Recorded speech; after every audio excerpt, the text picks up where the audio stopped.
তার মধ্যেও আজকে আমাদের একটা স্পেশাল একজন অতিথি আছেন। তিনি হচ্ছেন আফনান ভাই। তিনি আপনাদের ঘটনা শুরু করবেন। তাকে দিয়ে শুরু করব। তবে তার আগে একটা ছোট্ট একটা ইমেইল আমি আপনাদের পড়ে শুনতে চাই।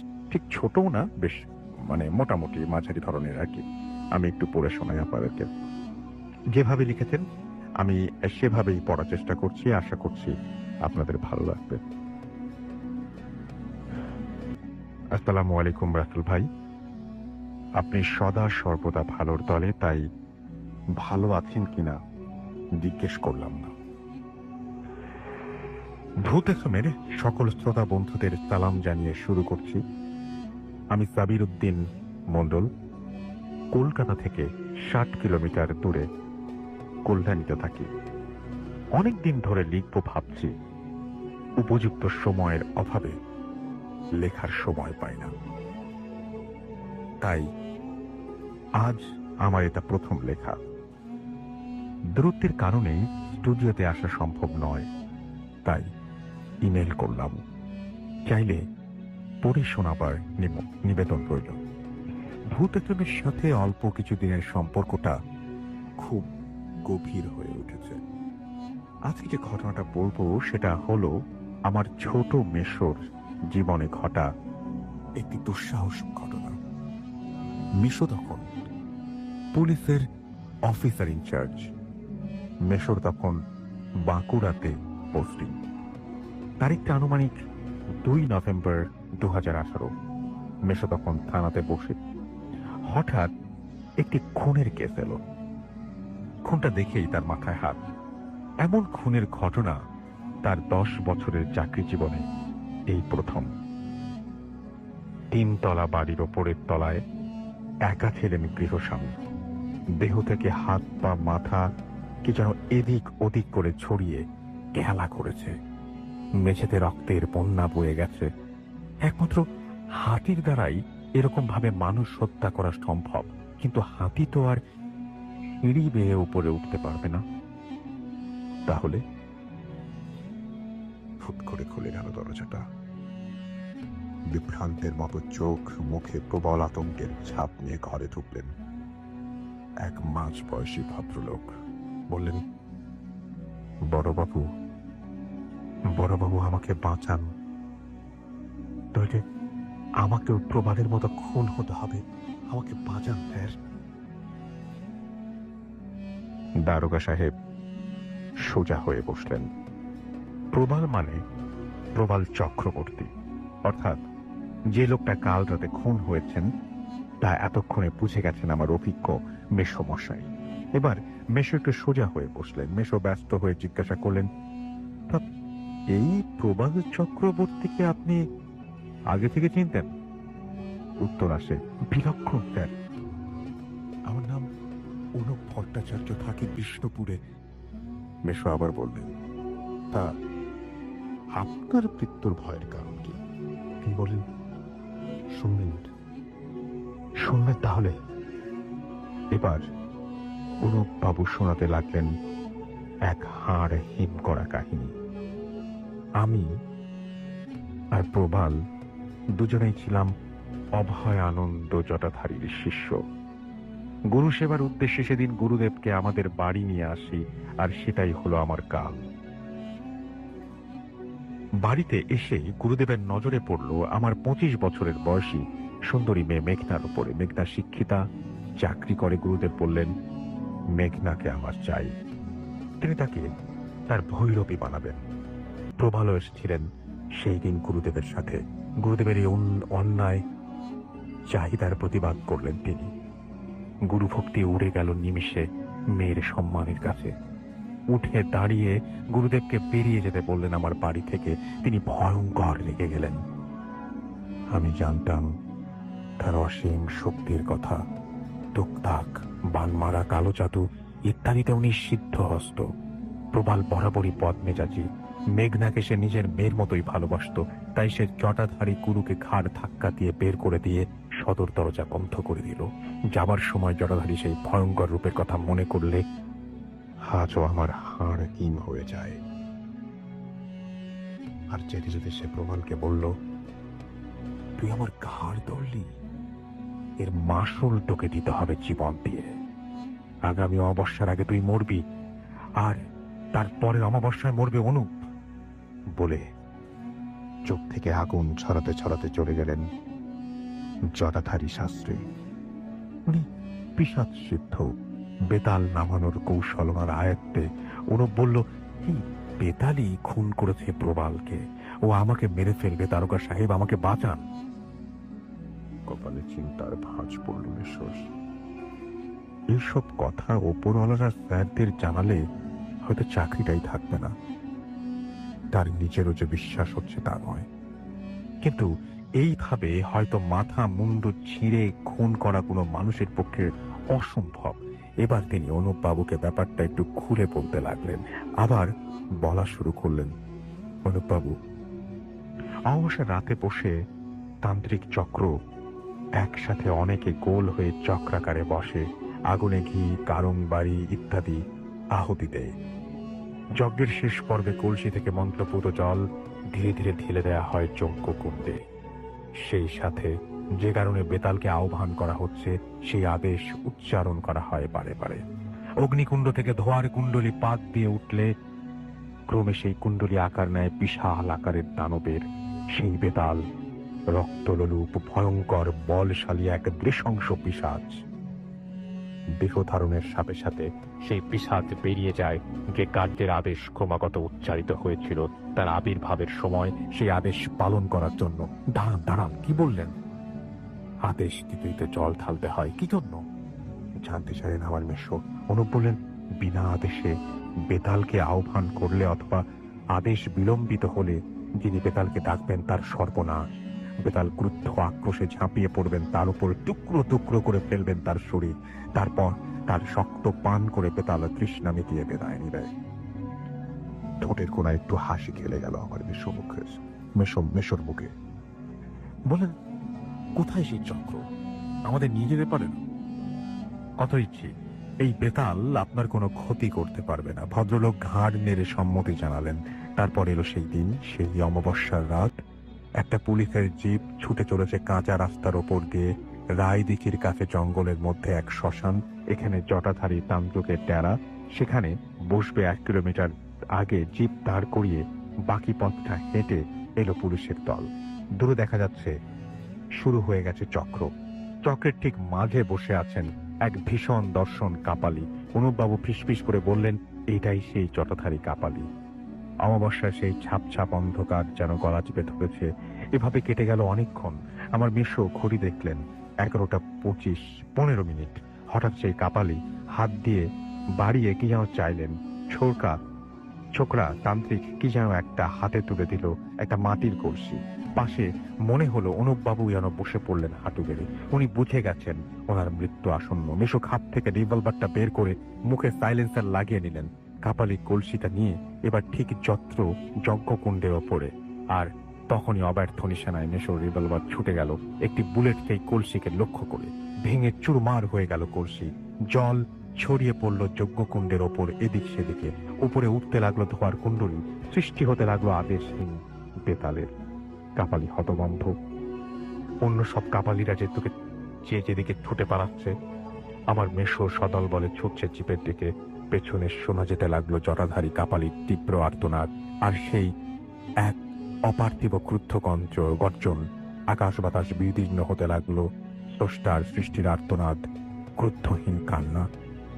পরদিন সকালে থানায় বসে আমার মেশো খবরটি পড়লেন। ঠিক যেন এই খবরটি জন্য অপেক্ষা করছিলেন কোনো এক অমিত বনশালীর রহস্যময় আততায়ী হাতে তান্ত্রিকের মৃত্যু। তান্ত্রিকের শরীর টুকরো টুকরো করে ছিঁড়ে ফেলা হয়েছে। সেই মৃতদেহ থেকে সব রক্ত শুষে নেওয়া হয়েছে। তদন্ত চলছে। মেশো কাগজ ভাগ করে মুচকি হাসলেন। এই ঘটনাটা পড়ার পরে আমার যেটা মনে হয়েছিল যে এটা একটা গল্পের মতো, এবং আমি আবারও কন্ট্যাক্ট করেছিলাম আমাদের যিনি পাঠিয়েছেন তার কাছে, এবং তিনি আমাদেরকে আবারও নিশ্চিত করেছেন যে এই ঘটনাটি সত্যি। এখন পুরোপুরি তিনি জানেন আর আপনারা জানেন এই ঘটনাটা কতটা সত্যি। তবে ঘটনাটা পড়তে একেবারেই গল্পের মতো লেগেছে আমার কাছে, এবং যতবারই পড়েছি ততবারই আমার কাছে মনে হয়েছে এটা ঘটনার চেয়ে গল্প বলাটাই বেটার। তারপরেও এই ঘটনাটা যদি সত্যি ঘটে থাকে তাহলে এটা ভয়ঙ্কর। আমরা চলে যাব আমাদের প্রথম অতিথির কাছে। আফনান ভাইকে দিয়ে আবার শুরু করবো আজকে।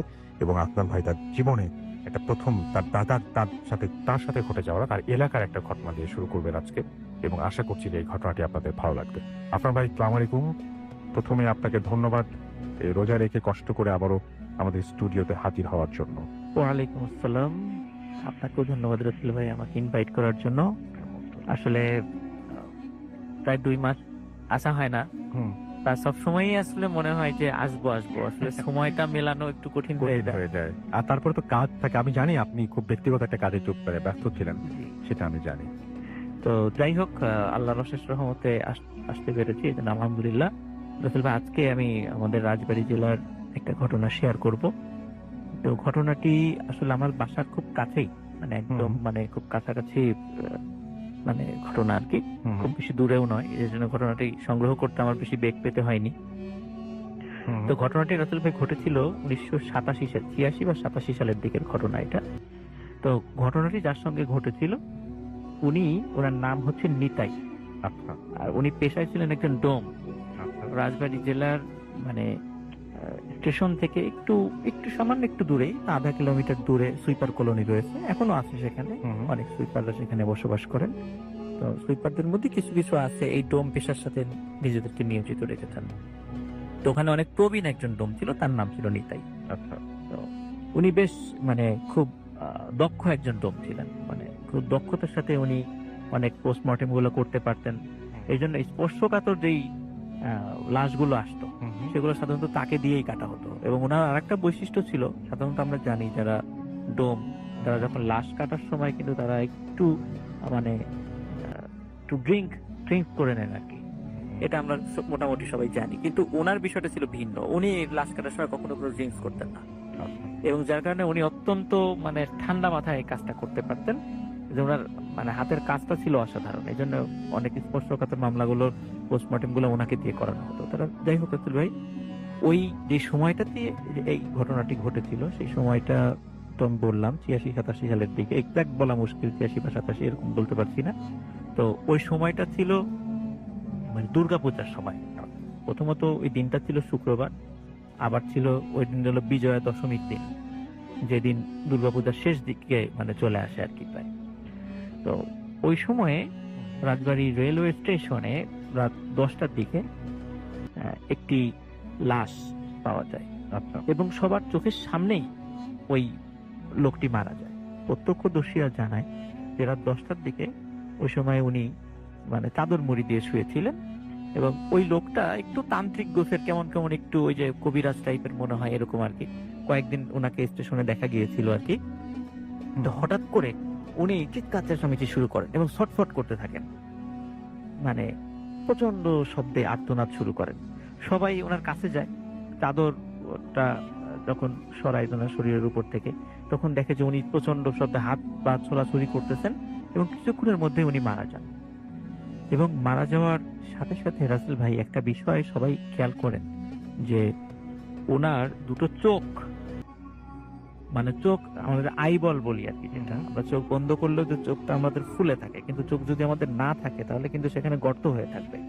তো সবাই দেখে যে তার চোখ ছিল কিছুক্ষণ আগে, হঠাৎ করে মনে হলো মানে অদৃশ্য ভাবে ওনার চোখ দুটো গায়েব হয়ে গেছে, এবং ওখানে বিশাল গর্ত সৃষ্টি হয়ে গেছে। সবাই তো অবাক যে একটু আগে দেখলাম চোখ কোথায় গেল। তো যাই হোক রাসেল ভাই, সবার কাছে একটু অবাক লাগে। এবং তখনই রাজবাড়ী জেলা যে জিআরপি পুলিশ ছিল, তারা রাজবাড়ী সদর থানায় যোগাযোগ করে। তো সদর থানা থেকে যখন পুলিশ এসে বললো যে এটা তো মনে হচ্ছে, দেখে বোঝা যাচ্ছে এটা অস্বাভাবিক মৃত্যু, তো ডোমকে ডাকা হবে আর কি লাশ কাটার জন্য। তো রাসেল ভাই ওই রাজবাড়ী রেলওয়ে স্টেশনের ঠিক কাছেই, মানে হয়তো বা 0.5 কিলোমিটারও না, এতটুকু দূরেই কিন্তু একটা লাশ কাটা ঘর রয়েছে। তো এখন রাসেল ভাই সাধারণত নিতাই ডোম খুব স্পর্শকাতর বিষয়গুলো হ্যান্ডেল করতো। তো ওই সময় যেহেতু হিন্দুদের একটা দুর্গাপূজার উৎসব চলছিল, তো অন্যান্য ডোমরাও ওই সময় পাওয়া যাচ্ছিল না তাদেরকে। আর ওই সময় তো মোবাইল ফোনও ছিল না যে তাদেরকে ফোনে কন্ট্যাক্ট করে নিয়ে আসা হবে। তো যেহেতু খুব দ্রুততার সাথে, ওইটা একটা বেওয়ারিশ লাশ, পরিচয় ছিল না, দ্রুততার সাথে কবর দেওয়া হবে, যার কারণে ওই সময় নিতাই ডোমকে রিকোয়েস্ট করা হয়। নিতাই ডোম অনিচ্ছা সত্ত্বেও, যেহেতু কাউকে পাওয়া যাচ্ছিল না, তো সে সেখানে যান। রাসেল ভাই নিতাই রমের ভাষ্য অনুযায়ী হ্যাঁ। লাশ কাটা ঘরে যাওয়ার সাথে সাথে মানে উনি তো ছোটবেলা থেকে অনেক মানে আনলিমিটেড লাশ লাশ কেটেছেন। কেটেছেন, জি। কিন্তু ওনার ভাষ্য অনুযায়ী জীবনে এই প্রথম একটি লাশ দেখে হঠাৎ করে কেন জানি ওনার খুব ভয় লাগছিল। মনে হচ্ছিল যে কেন জানি এই লাশটা মানে কাটতে উনি ভয় পাচ্ছেন, প্রচন্ড ভয় পাচ্ছেন। আচ্ছা, এরকম হয় না কথা এরকম হয় না সাধারণত, কিন্তু হ্যাঁ। কেন জানি ওনার ভাষ্য অনুযায়ী মনে হচ্ছিল যে উনি খুব ভয় পাচ্ছেন। তো রাসেল ভাই উনি তখন সাধারণত লাশ উনি যখন কাটেন ডাক্তার থাকে, তারপর পুলিশের কিছু লোক দাঁড়ানো থাকে। তো ওই সময় যেহেতু রাসেল ভাই আবার ফ্রাইডে ছিল, আবার দুর্গাপূজার একটা ছুটি ছিল, এই জন্য হসপিটালে মানে ডাক্তারও সংকট ছিল, তারাও তো একটু ছুটিতে যাবে। তো ওই সময় যাই হোক, ওই সময় যেহেতু মোবাইল ফোন ছিল না, ডাক্তারকে খবর দেওয়া হয়। তো ডাক্তার বলেন যে আমি যত দ্রুত সম্ভব আমি আসতেছি, আপনারা কাজ শুরু করে দেন আর কি।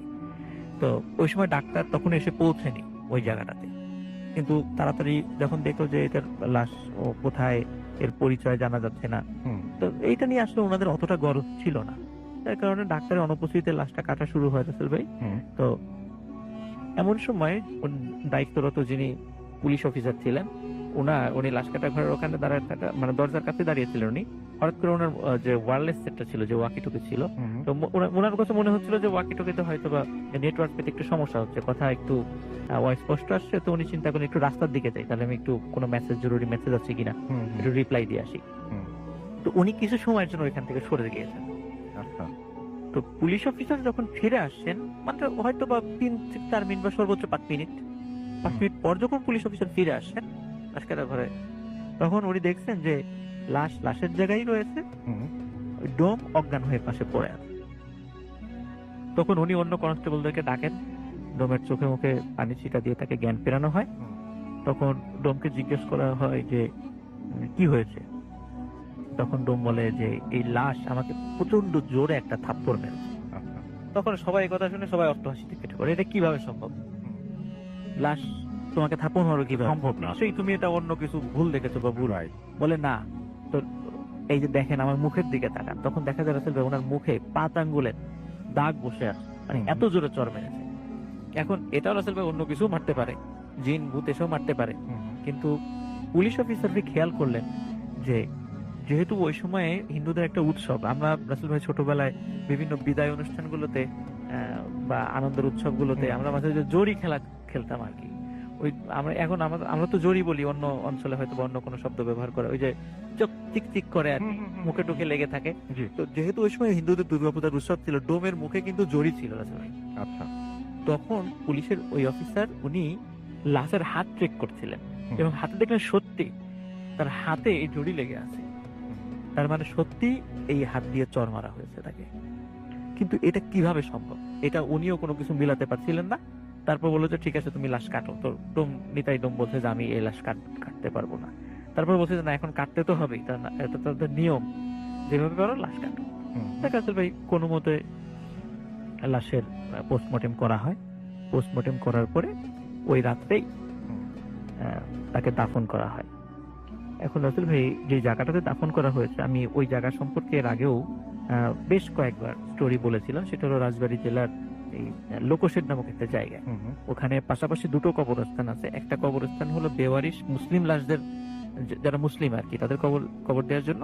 আর আরেকটা পাশে আরেকটা জায়গা আছে, সেটা সাধারণত মানে হিন্দুদের মধ্যে নিম্ন বর্ণের লোক যারা আছেন তাদেরকে ওখানে কবর দেওয়া হয় আর কি। এই দুইটা পাশ আছে ওই জায়গাটাতে, এবং এই জায়গাটা আমাদের রাজবাড়িতে বেশ হন্টেড জায়গা হিসেবে পরিচিত, যেটা আমি এর আগেও অনেকবার বলেছি আর কি। তো ওই মুসলিম যে অংশটা, সেই অংশে তাকে কবর দেওয়া হয় আর কি। এখন আসলে ভাই কবর দেওয়া যখন হয়ে যায়, স্বাভাবিকভাবে ডোম মনে করেছে যে এরকম ঘটনা ঘটে না, সে এরকম ঘটনা ঘটেছে, সে মানসিকভাবে বিপর্যস্ত। কিন্তু এরপর থেকে ওই ডোমের সাথে বেশ কয়েকটা ঘটনা ঘটা শুরু করে। যেমন ডোম রাতের বেলা যখন কখনো একা একা বাসায় ফেরার সময় ওনার মনে হতো যে কেউ ওনার পিছনে হাঁটছে চাদর পরে। তো উনি প্রথম দিকে এগুলো অতটা বেশি পাত্তা দিত না, কিন্তু এটা যখন কন্টিনিউ ঘুরতে থাকলো, তখন উনি একদিন ঘুরে কাছে গিয়েছে যে কে দেখার জন্য। তখন রাসেল ভাই তাকে দেখে যে ওই যে লাশটি সে কেটেছিল, ওই লাশটি চাদর পরা, এবং সে শনাক্ত করলো ওই যে রাসেল ভাই লাশের চোখ ছিল না। উনি খেয়াল করলেন যে এই আমাদের চোখের যে জায়গাটা, সেটা বিশাল গর্ত হয়ে আছে, সেখানে কোনো চোখ নেই। তো এইটা দেখে উনি প্রচন্ড জোরে দৌড় দিয়ে বাড়িতে চলে আসেন। তো এরপরে আরো কয়েকটা ঘটনা ঘটে, যেমন উনি রাতের বেলা যখন একা একা আসেন তখন দেখা যায় যে মাঝে মাঝে বড় আকৃতির বিড়াল বা বড় আকৃতির কুকুর ওনার পথ আগলে ধরে। এবং অদ্ভুত বিষয় যে ওই কুকুর এবং বিড়ালের কিন্তু ওই সবই আছে, কিন্তু চোখ দেখা যায় না। আচ্ছা, মনে হয় চোখ নাই, ওই চোখ দুটো কেউ খুবলে উঠে নিয়েছে। তো বাইরের এই ঘটনাগুলো যখন রাসেল ভাই মানে ঘটা শুরু করেছিল, তখন উনি এরপর থেকে কি হতো, উনি যখন রাতের বেলা কখন একা একা আসতেন না, লোক সাথে নিয়ে আসতেন। একটু মানে উনি ভয় পাওয়া শুরু করেন আর কি। তো তখন বাইরের এই ঘটনা যখন বন্ধ হয়ে গেল, তখন রাসেল ভাই ওনার ঘরেই ঘটনা ঘটা শুরু করলো, কারণ উনি বিপদনিক ছিলেন, কারণ বেশ অনেক বয়স্ক ছিল, ওনার ওয়াইফ মারা গেছিলেন আগে। তো উনি রাতের বেলা ফিল করতেন যে কে যেন ওনার পাশে শুয়ে আছে। আচ্ছা, এবং উনি যখনই পাশে তাকাতেন তখন দেখতেন যে ওই সেই লাশটা ওনার পাশে শুয়ে আছে, এবং লাশটা হাত দিয়ে খপ করে ওনার হাতটা চেপে ধরতো, এবং উনি অনেক চিৎকার চেঁচামেচি করতো। আশেপাশের লোকজন যখন চলে আসতো তখন দেখা যেত ওখানে কিছুই নাই। তো এই ধরনের ঘটনা রাসেল ভাই ওনার সাথে প্রায়শই ঘটছিল। তো এইটা ওনার সাথে ঘটছিল। ওদিকে রাসেল ভাই আর একটা ঘটনা ঘটে, মানে এখানেই শেষ না। ওই যে স্থানটাতে কবর দেওয়া হয়েছে, কবর দেওয়ার প্রথম মানে যে রাত্রে কবর দেওয়া হলো তার পরের দিন থেকে আর একটা ঘটনা ঘটা শুরু করে। ওই ওখানকার যারা লোকজন আছে কবরস্থানের পাশে তারা বলেছে সেটা হচ্ছে যে কবর দেওয়ার পরে প্রতি রাত্রে ওই কবরস্থান থেকে প্রচন্ড জোরে চিৎকার এবং চেঁচামেচির আওয়াজ আসতো। তো ওনারা যখন আলো নিয়ে যেতেন যে কি হয়েছে, এখানে কে আছে, তখন আর কোনো শব্দ পাওয়া যেত না। তো এই ধরনের ঘটনা আসলে ভাই 3 দিন ঘটেছিল। আচ্ছা, 3 দিন পরে আর ঘটে নাই, 3 দিন এই ধরনের ঘটনা ঘটেছিল। আসলে ভাই ওই নিতাই যে ডোম, উনি এরপরে মাঝে মাঝে রাত্রে স্বপ্ন দেখা শুরু করেন। স্বপ্নে দেখছেন যে ওই সেই লাশটা বড় একটা রামদা হাতে নিয়ে ওনাকে তাড়া করছে, এবং বলছে যে তাড়াতাড়ি আমাদেরকে যেখানে কবর দেওয়া হয়েছে আমার কবরটা অন্য জায়গায় দেয়, এখান থেকে সরাতে হবে। তো এখন রাসূল ভাই মানে উনি তো একজন ডোম, স্বাভাবিকভাবে নিম্ন বর্ণের লোক, ওনার কথা কেন শুনবে লোকজন, এটাও একটা বিষয়। তারপরেও উনি ওখান থেকে যখন এই ধরনের স্বপ্ন উনি বারবার দেখছিলেন, তখন উনি ওই কবরস্থানের পাশের প্রতিবেশীদের গিয়ে বিষয়টা শেয়ার করার পরে প্রতিবেশীরা বলেন হ্যাঁ আমরাও তো তখন হলে বিষয়টা প্রকাশ হয় যে হ্যাঁ আমরাও এরকম শব্দ শুনেছি এখানে। তখন প্রতিবেশীদের সহযোগিতা বলে আচ্ছা ঠিক আছে, তাহলে আমরা এইটা কবরটা এখান থেকে সরিয়ে একটু অন্য জায়গায় দিয়ে দিই। রাসেল ভাই ওই কবরটা আসলে ওনারা ভুল করে এমন একটা জায়গায় দিয়ে ফেলছিলেন রাতের বেলা, বুঝতে পারেন নাই। সেটা হলো ওই কবরস্থানের ঠিক কাছাকাছি আর একটা কবরস্থান আছে, যেখানে মানে ওই এলাকার কিছু লোকজন মারা গেলে সেখানে কবর দেওয়া হয়। এটা বেওয়ারিশ লাশদের কবরস্থান না। ওনারা ভুল করে আসলে ওই জায়গাটা রাত্রেবেলা কবর দিয়ে ফেলেছেন, অতটা বুঝতে পারেন না, বুঝে এটা দিয়ে ফেলেছিলেন আর কি। তো ওই জায়গাটাতে একজন নামাজি ব্যক্তির একটা কবর ছিল। তো ওই কবরে ওনার কবর হয়ে গিয়েছিল। কিন্তু ওনারা যখন কবর খুঁড়েছেন, কবর খোঁড়ার পর অদ্ভুত একটা ব্যাপার রাসেল ভাই সবাই খেয়াল করেছেন, সেটা হচ্ছে ওই ডেড বডির মাথা ছিল না। মানে ওনারা পোস্টমর্টেম করার পর তো তাকে দাফন করেছে, দাফন করার পর ওনারা যখন কবরটা খুলেছে তখন দেখে যে কবর লাশ ঠিকই আছে, 4-5 দিনে নষ্ট হয়ে গেছে কিছুটা, কিন্তু দেহতে কোনো মাথা নাই। আচ্ছা, এটা সবার মনে একটা সন্দেহের উদ্রেক করে, এবং ওই নিতাইডম বলে যে মাথাটা নিশ্চিত ধারালো কোনো কিছু দিয়ে কেটে নিয়ে যাওয়া হয়েছে, এরকম একটা নিদর্শন আছে, মানে তারা বুঝতে পারছে। তখন ওই নিতাইডম মানে সন্দেহ করে যে এই লোকটি নিশ্চয়ই কোনো ব্ল্যাক ম্যাজিকের সাথে জড়িত ছিল। আচ্ছা, তো আসলে ভাই এখানে একটা বিষয় বলে রাখা ভালো যে যারা এই ব্ল্যাক ম্যাজিক করেন বা এই কোন তন্ত্র মন্ত্র সাধনা করেন, আমরা অনেক সময় শুনেছি, এবং এটা নতুন কিছু না, এটা হাজার হাজার বছরের পুরাতন একটা বিষয় যে তাদের কবর হয়ে গেলে অনেক সময় অন্য তান্ত্রিকরা এসে ওই রিচুয়াল করার জন্য বা তাদের তার তন্ত্র মন্ত্র সাধনার জন্য এই মাথাগুলো তারা কেটে নিয়ে যান। জি, এই ধরনের ঘটনা মানে অনেক হাজার হাজার বছর আগের থেকেই ঘটে আসছে বা এখনো ঘটছে এটা। তো ওনারা পরবর্তীতে লাশটা ওই বেওয়ারিশের ওইখানে সরিয়ে নিয়ে আসেন, এবং ওইটা নিয়ে আসার পরে রাসেল ভাই এই মাসখানেক পরে ওই ব্যক্তির মানে ঠিকানা পাওয়া যায়। ওনার বাড়ি ছিল কুমারখালীর ওইদিকে, কুষ্টিয়ার কুমারখালীর ওইদিকে ওই লোকের বাড়ি ছিল। উনি আসলেই মানে ব্ল্যাক ম্যাজিক প্র্যাকটিস করতেন, এবং ওনার ব্ল্যাক ম্যাজিক প্র্যাকটিস করার কারণে বেশ কিছু কারণে গ্রাম থেকে ওনাকে বিতাড়িত করা হয়েছিল। পরে উনি কিছুদিন রাজবাড়িতে আসছিলেন, এবং উনি ওই হঠাৎ করে রাত্রেবেলা উনি মারা যান, এবং তারপরে এই ধরনের কিছু অদ্ভুত ঘটনা ঘটে। তো রসুল ভাই নিতাই রুম অনেকদিন জীবিত ছিলেন। তো যখন ওনার কবরটা সরিয়ে আনা হয় তারপর থেকে ওই ধরনের ঘটনা আর ওনার সাথে কোনো দিন ঘটে নাই। এখনো ওনার ফ্যামিলির লোকজন মানে পারিবারিক ভাবে এই ডোমের পেশার সাথে জড়িত আছেন আর কি রাজবাড়িতে। তো এইটাই কিন্তু রাসেল ভাইয়ের first story. Okay, thank you so much. আপনার প্রথম ঘটনার জন্য আপনাকে অনেক ধন্যবাদ এবং আশা করছি যে এই ঘটনাটি আপনাদেরও ভালো লেগেছে। ভালো লাগলে অবশ্যই আমাদের জানাবেন।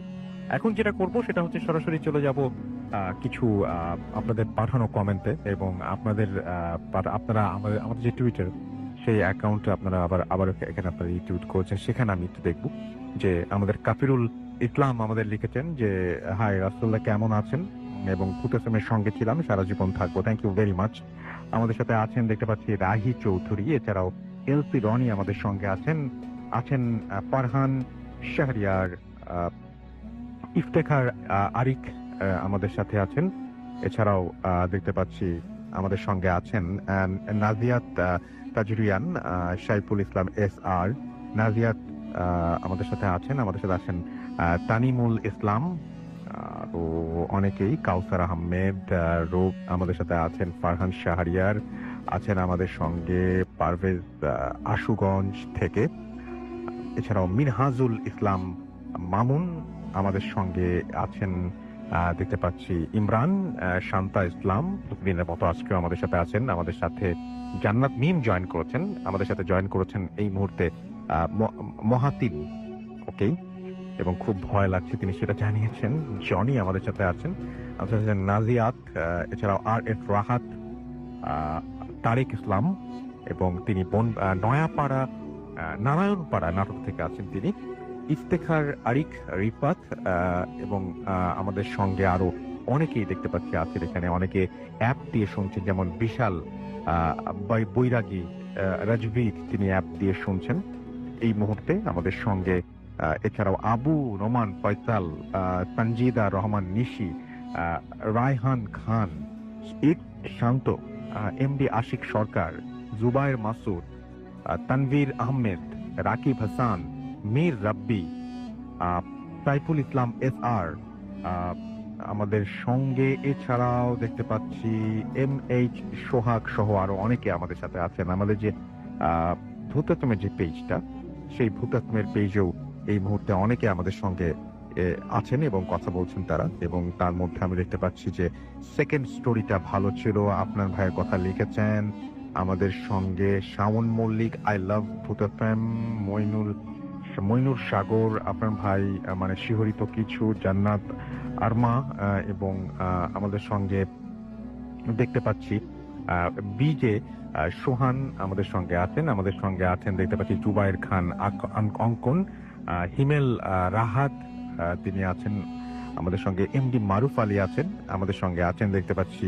এছাড়াও আবির হাসান নীরব, আরমান বিন আলাউদ্দিন, আর এরিক হেনরি আছেন আমাদের সঙ্গে দেখতে পাচ্ছি, সিয়াম আহমেদ আছেন আমাদের সঙ্গে, I H Rony, A H Iyan আমাদের সঙ্গে, তিনি জানিয়েছেন যে ভূতাসমের বিরাট ফ্যান তিনি, সাইফুল্লাহ শিবলু, আপনার ভাইয়ের ঘটনাগুলো বেস্ট, সাদ্দাম সিদ্দার আমাদের সঙ্গে আছেন, এ আর আমিনুল, এমডি ইফতি হাসান আমাদের সঙ্গে আছেন আরমান হোসেন বিজয়, এমডি জনি ইসলাম আমাদের সঙ্গে আছেন নিবিড় হৃদয়, আরমান হোসেন, এমডি মারুফ আলী আমাদের সঙ্গে আছেন। এছাড়াও দেখতে পাচ্ছি অভি, কাজী মাজহারুল ইসলাম, হাসিবুর রহমান চৌধুরী দীপু, ইমরান রানা, মিনহাজুর রহমান, এমডি শরীফ সহ আরো অনেকে। থ্যাংক ইউ ভেরি মাচ আমাদের সঙ্গে থাকার জন্য। আমরা আবারও ফিরে আসবো রেডিওপুতির পেজটাতে, একটু পড়ে ফেলি আমরা খুব তাড়াতাড়ি। এবং এখানেও অনেকে আছেন, সোনিয়া নাসির মগবাজার থেকে শুনছেন, তামিম তানভীর আমাদের সঙ্গে আছেন, মইনুল ইসলাম জিসান, মুস্তফা কায়সার তামিম, নির্মল হৃদয়, মিরাজুল মমিন স্বাধীন, এস কে শিহাব, মোহাম্মদ রাতুল, নাহিদ হোসাইন, আবির মজুমদার, তানজিল চৌধুরী, প্রিয়নাথ পল জয় আমাদের সঙ্গে আছেন দেখতে পাচ্ছি, ইন্তেসার আহমেদ বাঁধন, ফারহান আহমেদ শাকিল আমাদের সঙ্গে আছেন দেখতে পাচ্ছি, এম আলী হুসাইন, রোমিও, রিয়া আখতার আমাদের সঙ্গে আছেন, মাকনুন মিতু আমাদের সঙ্গে আছেন, মাহমুদুল হাসান বিপ্লব, আছেন এমডি মাসুম শাহরিয়ার খান। অ্যাপ দিয়ে না, আপনি অ্যাপ দিয়ে শুনছেন না আসলে।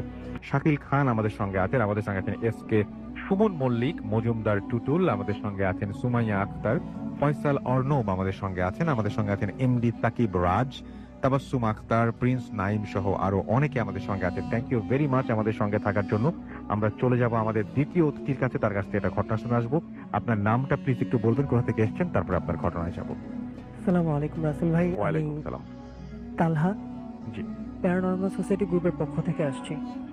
জি। তো রাসেল ভাই, আজকে আমি যে স্টোরিটা শেয়ার করতে চাচ্ছি সেটা আমার খুব কাছের একটা মানুষের সাথে ঘটে যাওয়া কাহিনী। তো সে মূলত ঢাকার বাইরে থাকে। সে ঢাকায় আসছিল এই জন্য যে ঢাকায় থেকে সে কোনো একটা রুম ভাড়া নিয়ে পড়াশোনা করবে, তারপরে কোনো টিউশনি মিউশনি করে তারপরে তার হাত খরচ চালা নিবে, মানে ব্যাচেলর লাইফটা যেরকম হয় আর কি। তো সে যখন আসবে তো তার সাথে আরো দুজন ফ্রেন্ড ছিল। তো তারা তিনজন ফ্রেন্ডের মধ্যে দুজন ফ্রেন্ড হচ্ছে ঢাকার দিকে রওনা হয়েছিল, যে ওরা মানে কোন রকম একটা ব্যবস্থা করে তারপরে একবারে তাদের যত কিছু আছে সবকিছু নিয়ে তারপরে তার আরেকজন যে বন্ধু আছে তাকে নিয়ে চলে আসবে। তো একজন তো ছিল আমার বন্ধু, আরেকজন তার সাথে যে ছিল সেই ছেলেটা মানে হিন্দু ধর্মের ছিল, একটা হিন্দু ছেলে ছিল আর কি। তো তারা যখন ঢাকায় আসে, তারা প্রথমেই আসে হচ্ছে আপনার পুরান ঢাকার দিকে। তো পুরান ঢাকায় এই জন্য আসে যে এখানের যে হোস্টেলগুলো বা এখানে যে রুমগুলো ভাড়া দেওয়া হয় সেই ভাড়াগুলো তুলনামূলক অন্যান্য জায়গা থেকে তুলনামূলক ভাড়াগুলো কম। তো এই জন্য তাদের বাজেটে যেন কোলায় যায় ব্যাপারটা, তারা যেন ঠিকঠাক মতো থাকতে পারে, এই জন্য তারা পুরান ঢাকাতেই বাসাটা খোঁজা মানে শুরু করে। তো পুরান ঢাকায় আসার পর তারা বিভিন্ন জায়গায় এরকম বাসা খোঁজাখুঁজির পর তারা সারাদিন না পেয়ে মানে পায় নাই বিভিন্ন কারণে, হয়তো তাদের বাজেটে কোলায় নাই বা অনেকে নিতে চাচ্ছিল না তিনজন বলে। হ্যাঁ, তারা তিনজন একটা রুমে থাকতে চাচ্ছিল, এরকম বিভিন্ন ঝামেলার কারণে তারা থাকতে পারে নাই, কোথাও আচ্ছা। কনফার্ম করতে পারেনি।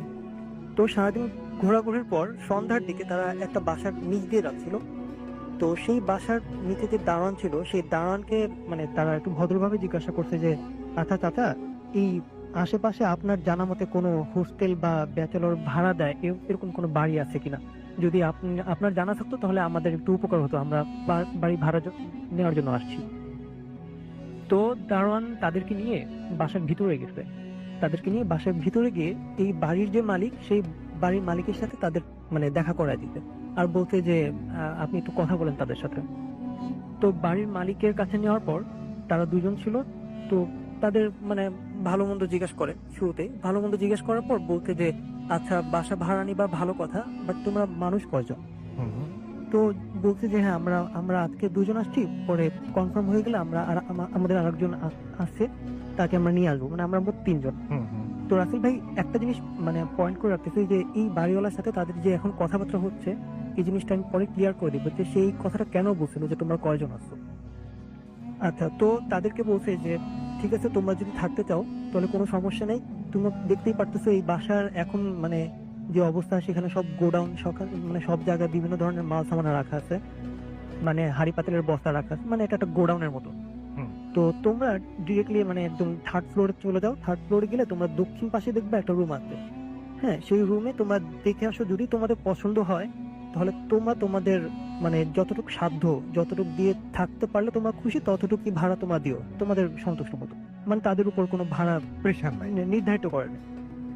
তো তারা যখন গেছে তখন হচ্ছে মাগরিবের আজানের একটু আগ মুহূর্তে আর কি।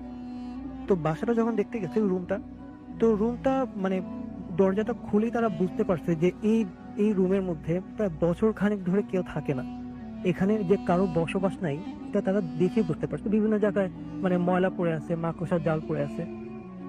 তো তারা আর একটু ভিতরে যাওয়ার পর ভিতরে যে আরেকটা গেট ছিল, ওই গেট খুলে যখন ঢুকছে তখন দেখছে যে একটা মহিলা মানে জড়সড় হয়ে, তার গায়ে থ্রি পিস ছিল, মাথায় একটা ওড়না ছিল, সে জড়সড় হয়ে মানে মানে একদম আটোসাটো হয়ে শুয়েছিল। তো তাদেরকে দেখে ওই মহিলা শোয়া থেকে উঠে গিয়ে বলতে যে বাসা দেখতে আসছো, আচ্ছা ঠিক আছে দেখো, এটা বলি সে মানে চলে গেছে, বাসা মানে রুম থেকে চলে গেছে। তো তারা বিষয়টা তেমন একটা মাথায় নেয় নাই, যেহেতু বাসার নিচে লোকজন আছে, সেহেতু এই মহিলা যদি বাসারই কেউ হয় তাহলে তারা তো জানেই যে এই মহিলাটা কে। তো তারা তেমন একটা মাথায় নেয় নাই যে এই মহিলাটা কোথেকে আসলো বা এখানে এইভাবে কেন শুয়েছিল, তারা তেমন একটা ব্যাপারটা মাথায় নেয় নাই। তো তারা রুম টুম সব দেখছে, রুম টুম দেখার পর তাদের মনে হয়েছে যে ঠিক আছে, আমরা তিনজনের জন্য এই রুমটা পারফেক্ট, আমরা এটাতে থাকতে পারি, যেহেতু আমাদের উপর প্রেশারও নেই টাকা পয়সার। তো বাড়িওয়ালার কাছে গেছে, বাড়িওয়ালার কাছে গিয়ে বলছে যে আচ্ছা আঙ্কেল আপনি কনফার্ম করেন, আমরা 1 সপ্তাহের মধ্যে চলে আসতেছি। তো 1 সপ্তাহ পর তার যে আরেকটা ফ্রেন্ড ছিল, মানে তারা মোট 3জন। তো একজনের কথা তো বললামই যে আমার ফ্রেন্ড, আর একজন হিন্দু একটা ছেলে ছিল, আর একটা ছেলে ছিল যে একটু ধার্মিক টাইপের, মানে নামাজ কালাম পড়তো, এই জন্য আমি ধার্মিক বললাম আর কি। তো তারা 3জন চলে আসে। তারা 3জন আসার পর ওই বাসে যখন উঠে তখন মানে টানা 1 মাস 1.5 মাস তারা একদম নর্মালি চলতেছিল, মানে খুবই ভালো, তাদের কোনো টেনশন নেই, কোনো রকমের খারাপ কিছু দেখতেছে না, তাদের কোনো সমস্যা হচ্ছে না। কিন্তু 1.5 মাস পর তারা একটা জিনিস খেয়াল করে যে মাঝে মাঝে রাতের বেলা তাদের ওয়াশরুমের যে মানে ভেজা স্যান্ডেলটা আছে, সেই ভেজা স্যান্ডেল কিন্তু রাসেল ভাই যদি স্যান্ডেলটা ভেজা থাকে তাহলে সেটা যদি কেউ হাঁটে তাহলে সেটা আওয়াজটা কিন্তু ভিন্ন হয়। সাধারণভাবে হাঁটলে এক ধরনের আওয়াজ হয়, কিন্তু ভেজা স্যান্ডেল কিন্তু মানে মানে অন্য ধরনের একটা আওয়াজ হয়, মানে বোঝা যায় যে এটা একটা ভেজা স্যান্ডেল। তো এই জিনিসটার আওয়াজটা বেশি খেয়াল করা হচ্ছে আমার যে ফ্রেন্ডটা, যার থেকে আমি ঘটনাটা কালেক্ট করছি, সেই জিনিসটা বেশি খেয়াল করে।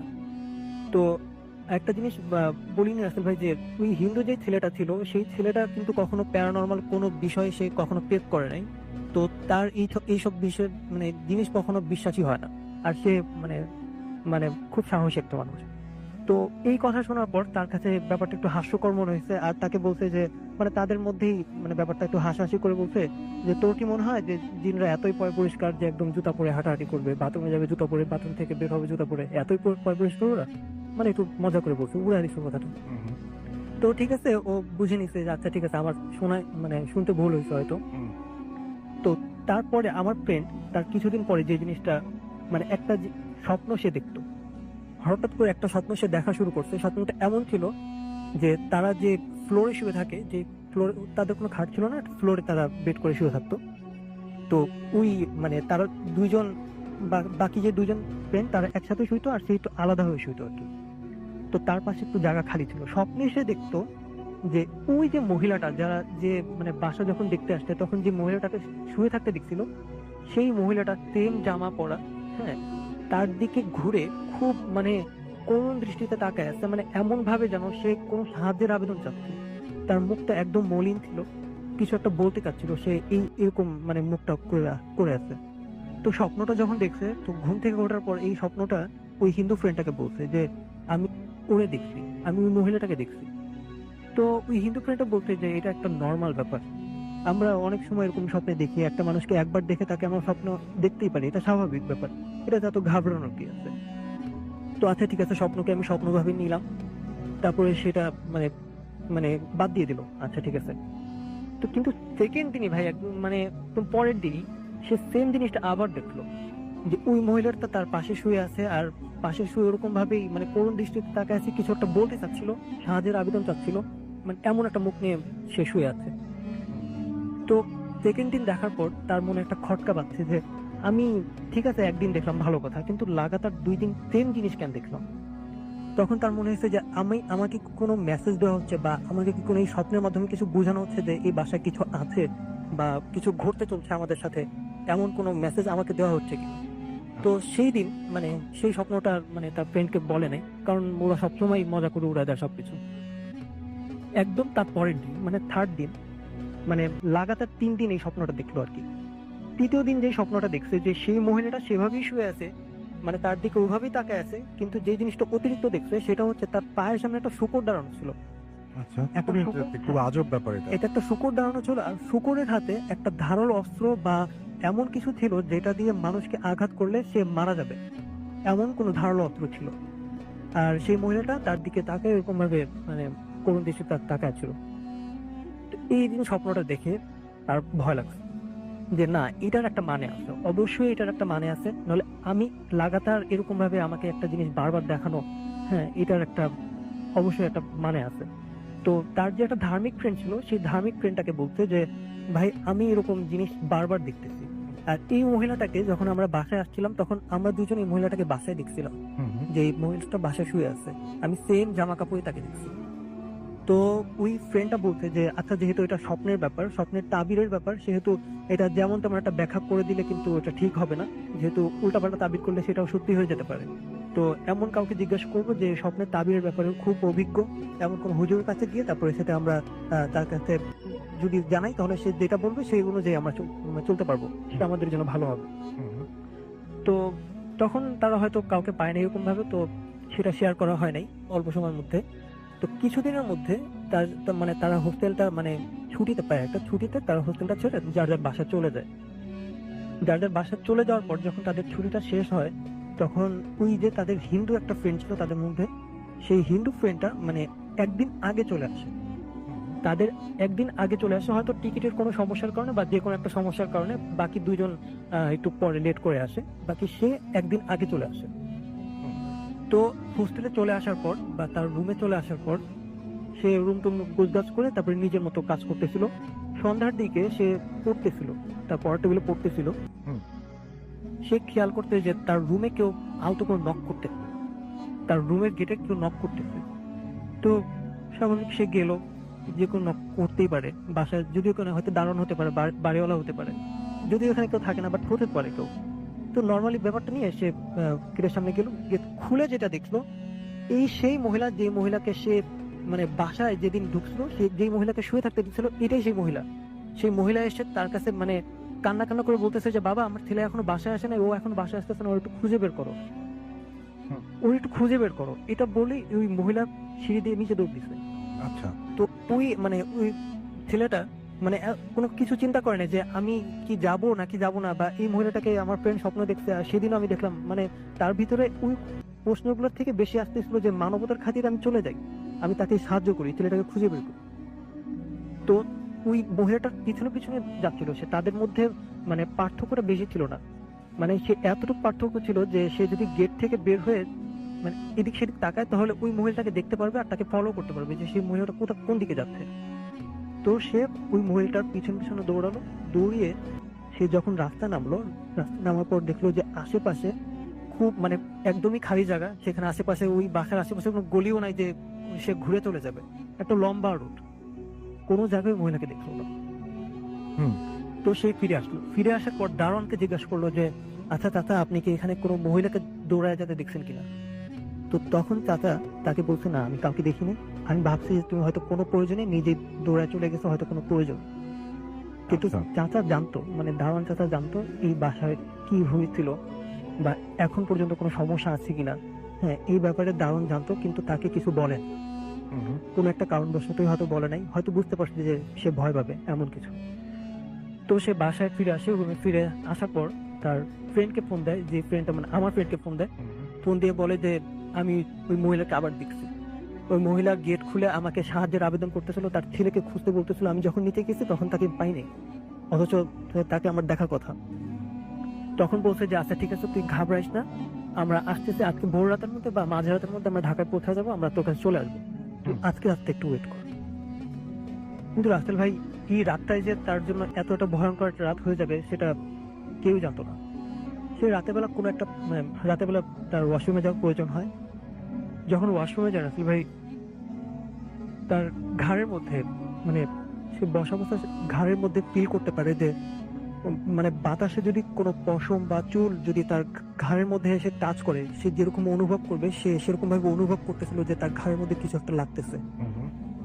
তো সে উঠে যায়, উঠে গিয়ে দেখতে পারে যে যেই মহিলাটাকে তার প্রথমে দেখছিল, যে মহিলাটা তাকে সাহায্যের আবেদন করছিল, সেই মহিলাটার গায়ে যে জামা ছিল সেই জামাটা পরেই একটা লাশ ঝুলে আছে, যার কোমর থেকে মাথা পর্যন্ত মানে একটা মানুষ কুঁজো হয়ে থাকলে যেভাবে ঝুলে থাকে সেভাবে ঝুলে আছে, আর তার মুখটা দেখা যাচ্ছে না, পুরোটা চুল দিয়ে ঢাকা ছিল। সে সহ্য করতে পারতেছিল না, সে যতই সাহস হোক সে সহ্য করতে পারতেছিল না। কিন্তু অল্প তাকানোর মধ্যে সে যেটা দেখছে সেটা তার ওই মহিলার গলার মধ্যে, খুব মোটা করে একটা মানে রক্ত জমাট হয়ে থাকে, যেরকম দাগ হয়ে থাকে সেরকম একটা দাগ হয়েছিল। আচ্ছা, তো ভাগ্য বলে যে ও সেন্সলেস হয়ে যায় না, ওর সাহস ছিল, সেন্সলেস হয়ে যায় নাই। ও রুম থেকে বের হয়ে খুব দ্রুত বাসা থেকে নেমে কোন একটা টঙের দোকানে গিয়ে সে সিগারেট মিগারেট খেয়ে মানে নিজেকে একটু রিকভার করার চেষ্টা করতেছে, মানে একটু সান্ত্বনা দেওয়ার চেষ্টা করতেছে যে আমি ঠিক আছে, যা দেখছি ওকে, বাট এখন আমি ঠিক আছি, মানে নিজেকে একটু সান্ত্বনা দিচ্ছে। তো রাতের বেলা মানে ভোর রাতের বেলা ওর ফ্রেন্ডরা আসছে, ওর ফ্রেন্ডরা আসার পর ও দেখছে যে রাস্তার মধ্যে ঘুরতেছে, বাসায় নাই, ও রাস্তার মধ্যে ঘোরাফেরা করতেছে। তো বলতে যে কি ব্যাপার তুই এখানে কেন এত সকালবেলা, তুই তো এত সকালবেলা ঘুম থেকে ওঠার মানুষও না, তুই এত সকালবেলা এখানে কেন। পরে বলছে যে গতকাল আমার সাথে এগুলো হয়েছে, আমরা যাকে বাসায় এসে দেখলাম, যে মহিলাটাকে দেখছিলাম, সেই মহিলাটাকে আমি লাশ হয়ে ঝুলে থাকতে দেখছি ওয়াশরুমে আমার পিছনে, আর তার চুল আমার ঘাড়ে এসে লাগছে। আমি পুরোপুরি ফিল করছি সেটা, আমি নিজের চোখে দেখছি। তো তখন তারা তিনজনই ভয় পেয়েছে। যে ধার্মিক ফ্রেন্ডটা ছিল সেও ভয় পাইছে যে ঠিক আছে, এতদিন এত কিছু শুনে আসছি, আজকে আমাদের সাথে এরকম কিছু হয়েছে। তো তখন বুঝতে পারছে যে এই বাসায় নিশ্চিত খারাপ কিছু আছে, যেটার কারণে এই বাসা কোনো ভাড়া হয় না, বা এই বাসার এখন গোডাউন বানায় ফেলছে। তো তারা সরাসরি বাড়ির মালিকের কাছে যায়, বাড়ির মালিকের কাছে গিয়ে বলে যে আমরা এরকম কিছু ফেস করছি, আমাদেরকে একটু সত্যটা বলেন যে এই বাসায় কি হয়েছিল, বা এমন কেন আমরা এরকম দেখছি, আপনি কিছু জানেন কিনা। তো তখন বাড়ির মালিকটা একটু লজ্জিত হয়ে গেছে, বা মানে একটু নত হয়ে গেছে তাদের কাছে। তারপর তারা বললো, মানে বাড়ির মালিক তাদেরকে বললো যে বাবা, তোমরা যখন প্রথম দিন আসছো তখন আমি তোমাদেরকে একটা কথা জিজ্ঞেস করছিলাম যে তোমরা কয়জন। তো তখন তোমরা যখন বুঝলে তিনজন, তখন আমার একটু নিজের ভিতরে একটু বিশ্বাস জাগছে যে তোমরা যেহেতু তিনজন আসছো তাহলে তোমাদের কোনো ক্ষতি হবে না। বাট এই বাসার যে স্টোরিটা সেটা আমরা তোমাদেরকে বলতে পারি, বাট আমি তোমাদেরকে রাখছি এই জন্য যে আমার বিশ্বাস ছিল যে তোমরা যেহেতু তিনজন আসছো তোমাদের কোনো ক্ষতি হবে না। কিন্তু এখানে একজন যারাই থাকছে এই পর্যন্ত, একজন যারাই থাকছে তার এরকম কোনো সমস্যা হয়েছে। কিন্তু যখন গ্রুপ মিলে যখন কারা ছিল তখন তারা কোনো খারাপ কিছু ফেস করে নাই। তো এই জন্য আমি তোমাদেরকে রাখছিলাম। তো বলছি যে এখানে যেটা হয়েছিল, এই বাড়িটা খুবই পুরনো। তো এই বাড়িটা যখন নতুন ছিল, মানে তখন এই বাসার ভাড়াটিয়া, পুরো বাসাটাই ভাড়া ছিল, ভাড়াটিয়ারা থাকতো এখানে। তো এই এই রুমে একটা ফ্যামিলি ছিল, যে ফ্যামিলিতে মানে স্বামী স্ত্রী আর তাদের একটা মানে ছেলে ছিল, যে ছেলেটা মানে সাবালক, যে একা একা চলাফেরা করতে পারে, ভালো মন্দ বুঝে, এতটুকু বয়স হচ্ছে। তো তাদের মধ্যে সবসময় ঝগড়া লেগেই থাকতো, ওই স্বামী স্ত্রীর মধ্যে সবসময় ঝগড়া লেগেই থাকতো। তো একদিন ওই তাদের ছেলেটা মানে বাসার বাইরে ছিল, রুমের বাইরে ছিল। তখন ওই ছেলের চাচা আর ওই তার বাবা ওই মহিলাকে মানে গলায় গামছা বেঁধে, তারপর দুইজন দুই দিক থেকে টেনে তারপর তাকে মেরে ফেলে। আর মারার পর তাকে ওই ওয়াশরুমের যে ভেন্টিলেটর আছে, বা যেটা থেকে বাতাস টাতাস আছে যেটা আমরা বলি, ওই ভেন্টিলেটরের সাথে তাকে ঝুলে রাখছিল। যেটা সে যেভাবে দেখছিল তাকে আর কি, ওই হিন্দু ছেলেটা যেভাবে দেখছিল ঠিক সেভাবে ঝুলে রাখছিল। তো এটা অনেক বড় একটা ক্রাইম ছিল রাসেল ভাই, যেটা আমি রিসার্চ করার কোনো প্রয়োজন মনে করিনি, যেহেতু এটা বাংলাদেশে এখন অনেক জায়গায় অনেক কিছু এরকম অনেক কাহিনী আছে, এই জন্য আমি এটা রিসার্চ করার তেমন একটা প্রয়োজন মনে করিনি। তবে রাসেল ভাই একটা কথা, যে আমি এর আগে যখন আসছিলাম আমি ঠাকুরগাঁওয়ের একটা মানে ব্রাহ্মণবাড়ির একটা ঘটনা বলছিলাম, সেটার মানে প্রমাণ বা জায়গার একটা ছবি আমি আনতে ব্যর্থ হয়েছিলাম, যেহেতু ওটা অনেক আমার থেকে অনেক দূরে। কিন্তু এটা যেহেতু পুরান ঢাকা আর আমার নাগালের ভিতরে ছিল, তো আমি অ্যাড্রেস নিয়ে ওই বাসায় যাই। ওই বাসায় গিয়ে আমি মালিককে পাই না, বা আমি কাউকে চিনি না, কোনটা মালিক কোনটা দারোয়ান আমি কিছু বুঝতে পারিনি। তো কারোর সাথে আমার কথা হয়নি। তো আমি একটু মানে পাশের বাসার ছাদে উঠে আমি ওই বাসার থার্ড ফ্লোর, মানে যে রুমটায় সমস্যা হয়েছিল, ওই রুমের বাইরের সাইড থেকে একটা ছবি তুলে নিয়ে আসছি, মানে শুধুমাত্র আপনাকে দেখানোর জন্য। Thank you so much, thank you. আমরা চলে যাব আমাদের পরবর্তী অতিথির কাছে, এবং তার আগে আমরা যেটা করব সেটা হচ্ছে যে একটু আমরা দেখবো যে আমাদের ফেসবুকে যারা আছেন তারা কি করছেন এবং কি লিখছেন। এসকে সুমন মল্লিক তিতাস আমাদের সঙ্গে আছেন, এটা রিয়েল আইডি কিনা জিজ্ঞেস করেছেন। আমি যে লিঙ্কটা বলি সেই লিঙ্কটা যদি আপনারা ফলো করেন তাহলে অন্য কোনো পেজে গিয়ে ল্যান্ড করার কোনো পসিবিলিটি নাই, which is www.facebook.com/radio.foodke and www.facebook.com/bhuthfm.raffle। আমাদের সঙ্গে এছাড়াও দেখতে পাচ্ছি আদ্রিতা আফরিন আছেন, আমাদের সঙ্গে আছেন মাহাদি হায়াত, ইমন খান হৃদয় আমাদের সঙ্গে আছেন দেখতে পাচ্ছি মোহাম্মদ জাকির হুসাইন, তৌফিক শাহরিয়ার আমাদের সঙ্গে আছেন, এমডি আফতাব উদ্দিন তৌফিক আমাদের সঙ্গে আছেন, রাজিবুল হাসান আমাদের সঙ্গে আছেন আপনার রাফিদ তামিম, এছাড়াও আমাদের সঙ্গে আছেন নুরুন নবী শাহ, প্রিন্স নাইম, এমডি শাহরিয়ার হুসাইন, এছাড়াও আছেন আমাদের সঙ্গে দেখতে পাচ্ছি নাইভারম্যান ইমন, আমাদের সঙ্গে আছেন নেহা NH, আছেন আমাদের সঙ্গে এছাড়াও লতিফ উর রহমান, আছেন এমডি আলমগীর হুসাইন, ইমন খান হৃদয় আমাদের সঙ্গে আছেন, মেহেদি হাসান আকিব, তানহা তাবাসসুম রিয়া, রনি গোপ, দিন মোহাম্মদ ফিজ, রেদওয়ান হৃদয়, লিটন, মাকসুদা খানম, কাজী মজহারুল ইসলাম সহ আরো অনেকে আছেন। আমরা চলে যাব আবারও আফনান ভাইয়ের কাছে, তার ঘটনাটা শুনে আসবো, সেকেন্ড ঘটনাটা, এবং আশা করছি এই ঘটনাটি আপনাদের ভালো লাগবে। চলুন চলে যাই সরাসরি আফনান ভাইয়ের কাছে। রাসেল ভাই, এখন যেই ঘটনাটি আমি শেয়ার করব সেটাও আমাদের রাজবাড়ী জেলার ঘটনা। তো এটা একটা বিলের ঘটনা। তো এই বিলের অবস্থানটা আমি একটু বলি। এই বিলটা রাজবাড়ী জেলার সুলতানপুর ইউনিয়নের মধ্যে পড়ে গিয়েছে আর কি। তো সুলতানপুর ইউনিয়নের মানে ধর্মসী গ্রাম থেকে এটা আসলে শুরু। তো এটাকে মাসাইলের বিল বলে। জি। এটা অনেক বড় বিল, কিন্তু মানে এমনি শুষ্ক মৌসুমে এটা অতটা বোঝা যায় না, কারণ সেখানে চাষাবাদ হয়। কিন্তু বর্ষাকালে, এই যে কিছুদিন পর থেকেই যেটা শুরু হবে বর্ষাকাল, তখন অনেক মানে এত সুন্দর পরিবেশ, এবং ওখানে যেই বাড়িঘরগুলো আছে মানে দ্বীপের মতো দেখা যায়, মনে হয় যে একটা সমুদ্রে অনেকগুলো দ্বীপ এরকম মনে হয়। খুবই সুন্দর একটা পরিবেশ আর কি ওখানে। তো আমি নিজেও ওই বর্ষাকালে আমি সেখানে গিয়েছিলাম, খুব ভালো লেগেছিল। এখন আমি ওই বিল রিলেটেড একটা ঘটনা আমি আপনাদের শেয়ার করব। তো ওখানে এই ঘটনাটি আসলে আমি ফার্স্ট যে ঘটনাটি বলেছিলাম ওই যে ৮৬ বা ৮৭ সালের দিকে, এই ঘটনাটি ঠিক একই সময়ের দিকের ঘটনা। তো ওখানে নাসির নামে একটা ছেলে ছিল। তো ওদের বাসা ওই ওখান থেকে আরেকটু এগিয়ে গিয়ে একটা গ্রাম আছে, এটাকে আমার এই মুহূর্তে নাম মনে করতে পারছি না আর কি। জি। তো যাই হোক, তো মনে পড়েছে বেলেশ্বর নামে একটা গ্রাম আছে ওখানে।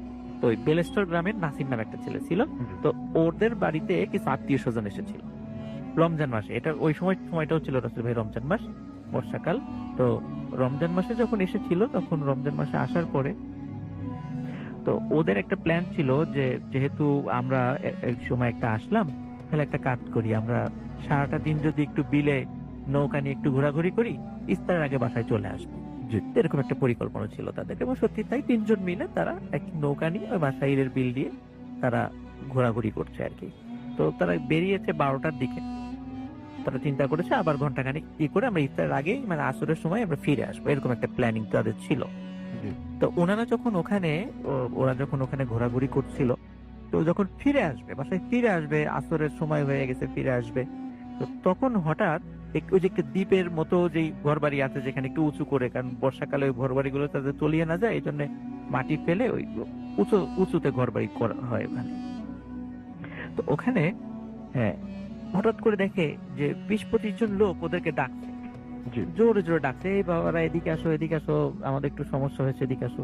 তখন ওরা চিন্তা করে যাই দেখি কি সমস্যা। তো ওনারা সেখানে যান। তো যাওয়ার পরে বলছে যে দেখে যে মানে নতুন বিয়ে হয়েছে, সদ্য বিবাহিত একটা দম্পতি আছে, বিবাহের মানে লাল শাড়ি পরা বউ আছে, জামাইও আছে সেখানে। তো বললো যে আমরা তো আসলে ওই পাশে, বললো যে এখান থেকে প্রায় আধা কিলোমিটার বা ১ কিলোমিটার দূরে আর একটা বাড়ি আছে। তো বললো তার একটু সামনেই তো এখন তো এই নতুন বউর শরীরে অনেক গহনা আছে, ডাকাতি হতে পারে, আমাদের নৌকা একটু সমস্যা হয়েছে, মেরামত করতে সময় লাগবে। তো তোমরা একটু যদি হেল্প করতে, অন্তত এই হাজবেন্ড ওয়াইফ যারা, এদেরকে একটু আগে আগে পৌঁছিয়ে দিয়ে আসো, সন্ধ্যার আগে পৌঁছে দিলে আমরা পরে যাব। তখন ওনারা চিন্তা করলেন যে ঠিক আছে, যেহেতু ওনারা এইভাবে বলছেন, একটু উপকার করার দরকার। তো ওনারা জাস্ট শুধু, নৌকাটা ছোট ছিল, ৫ জন ওঠার জন্য যদিও যথেষ্ট ছিল না, তারপরেও মানে ওরা ছিল ৩ জন এবং ওই হাজবেন্ড ওয়াইফ ২ জন, ওদেরকে উঠালো, উঠিয়ে তো বললো যে ঠিক আছে তোমরা চলে যাও। এখন রাসেল ভাই ওই ওনারা যে কোথায় যাবেন এটা জানতো না, শুধু জাস্ট ওই যেই হাজবেন্ড যে ছিল যেখানে ওই মহিলার, তো তাকে জিজ্ঞেস করছিল যে আমরা কোন দিকে যাব। শুধু উনি কোনো কথা বলে না, শুধু হাত দিয়ে সামনে দেখে যে আপনি সামনের দিকে চলেন। তো নৌকা নিয়ে সামনে যাচ্ছে যাচ্ছে যাচ্ছে, অনেকক্ষণ হয়ে যায়, তো ১ কিলোমিটার পার হয়ে গেছে। এদিকে কিন্তু রাসেল ভাই সন্ধ্যা নেমে আসছে, ওরা তো বাসায় গিয়ে ইফতার করবে, সন্ধ্যা নেমে আসছে, কিন্তু পথ আর শেষ হয় না, এবং ওই যে দ্বীপের মতো কোনো ঘর বাড়ির ওরা দেখা পায় না। মনে হচ্ছে যে একটা মানে সমুদ্র বা এমন একটা নদীর মধ্যে তারা পড়েছে যে তার কোনো কুল কিনারা দেখা যাচ্ছে না।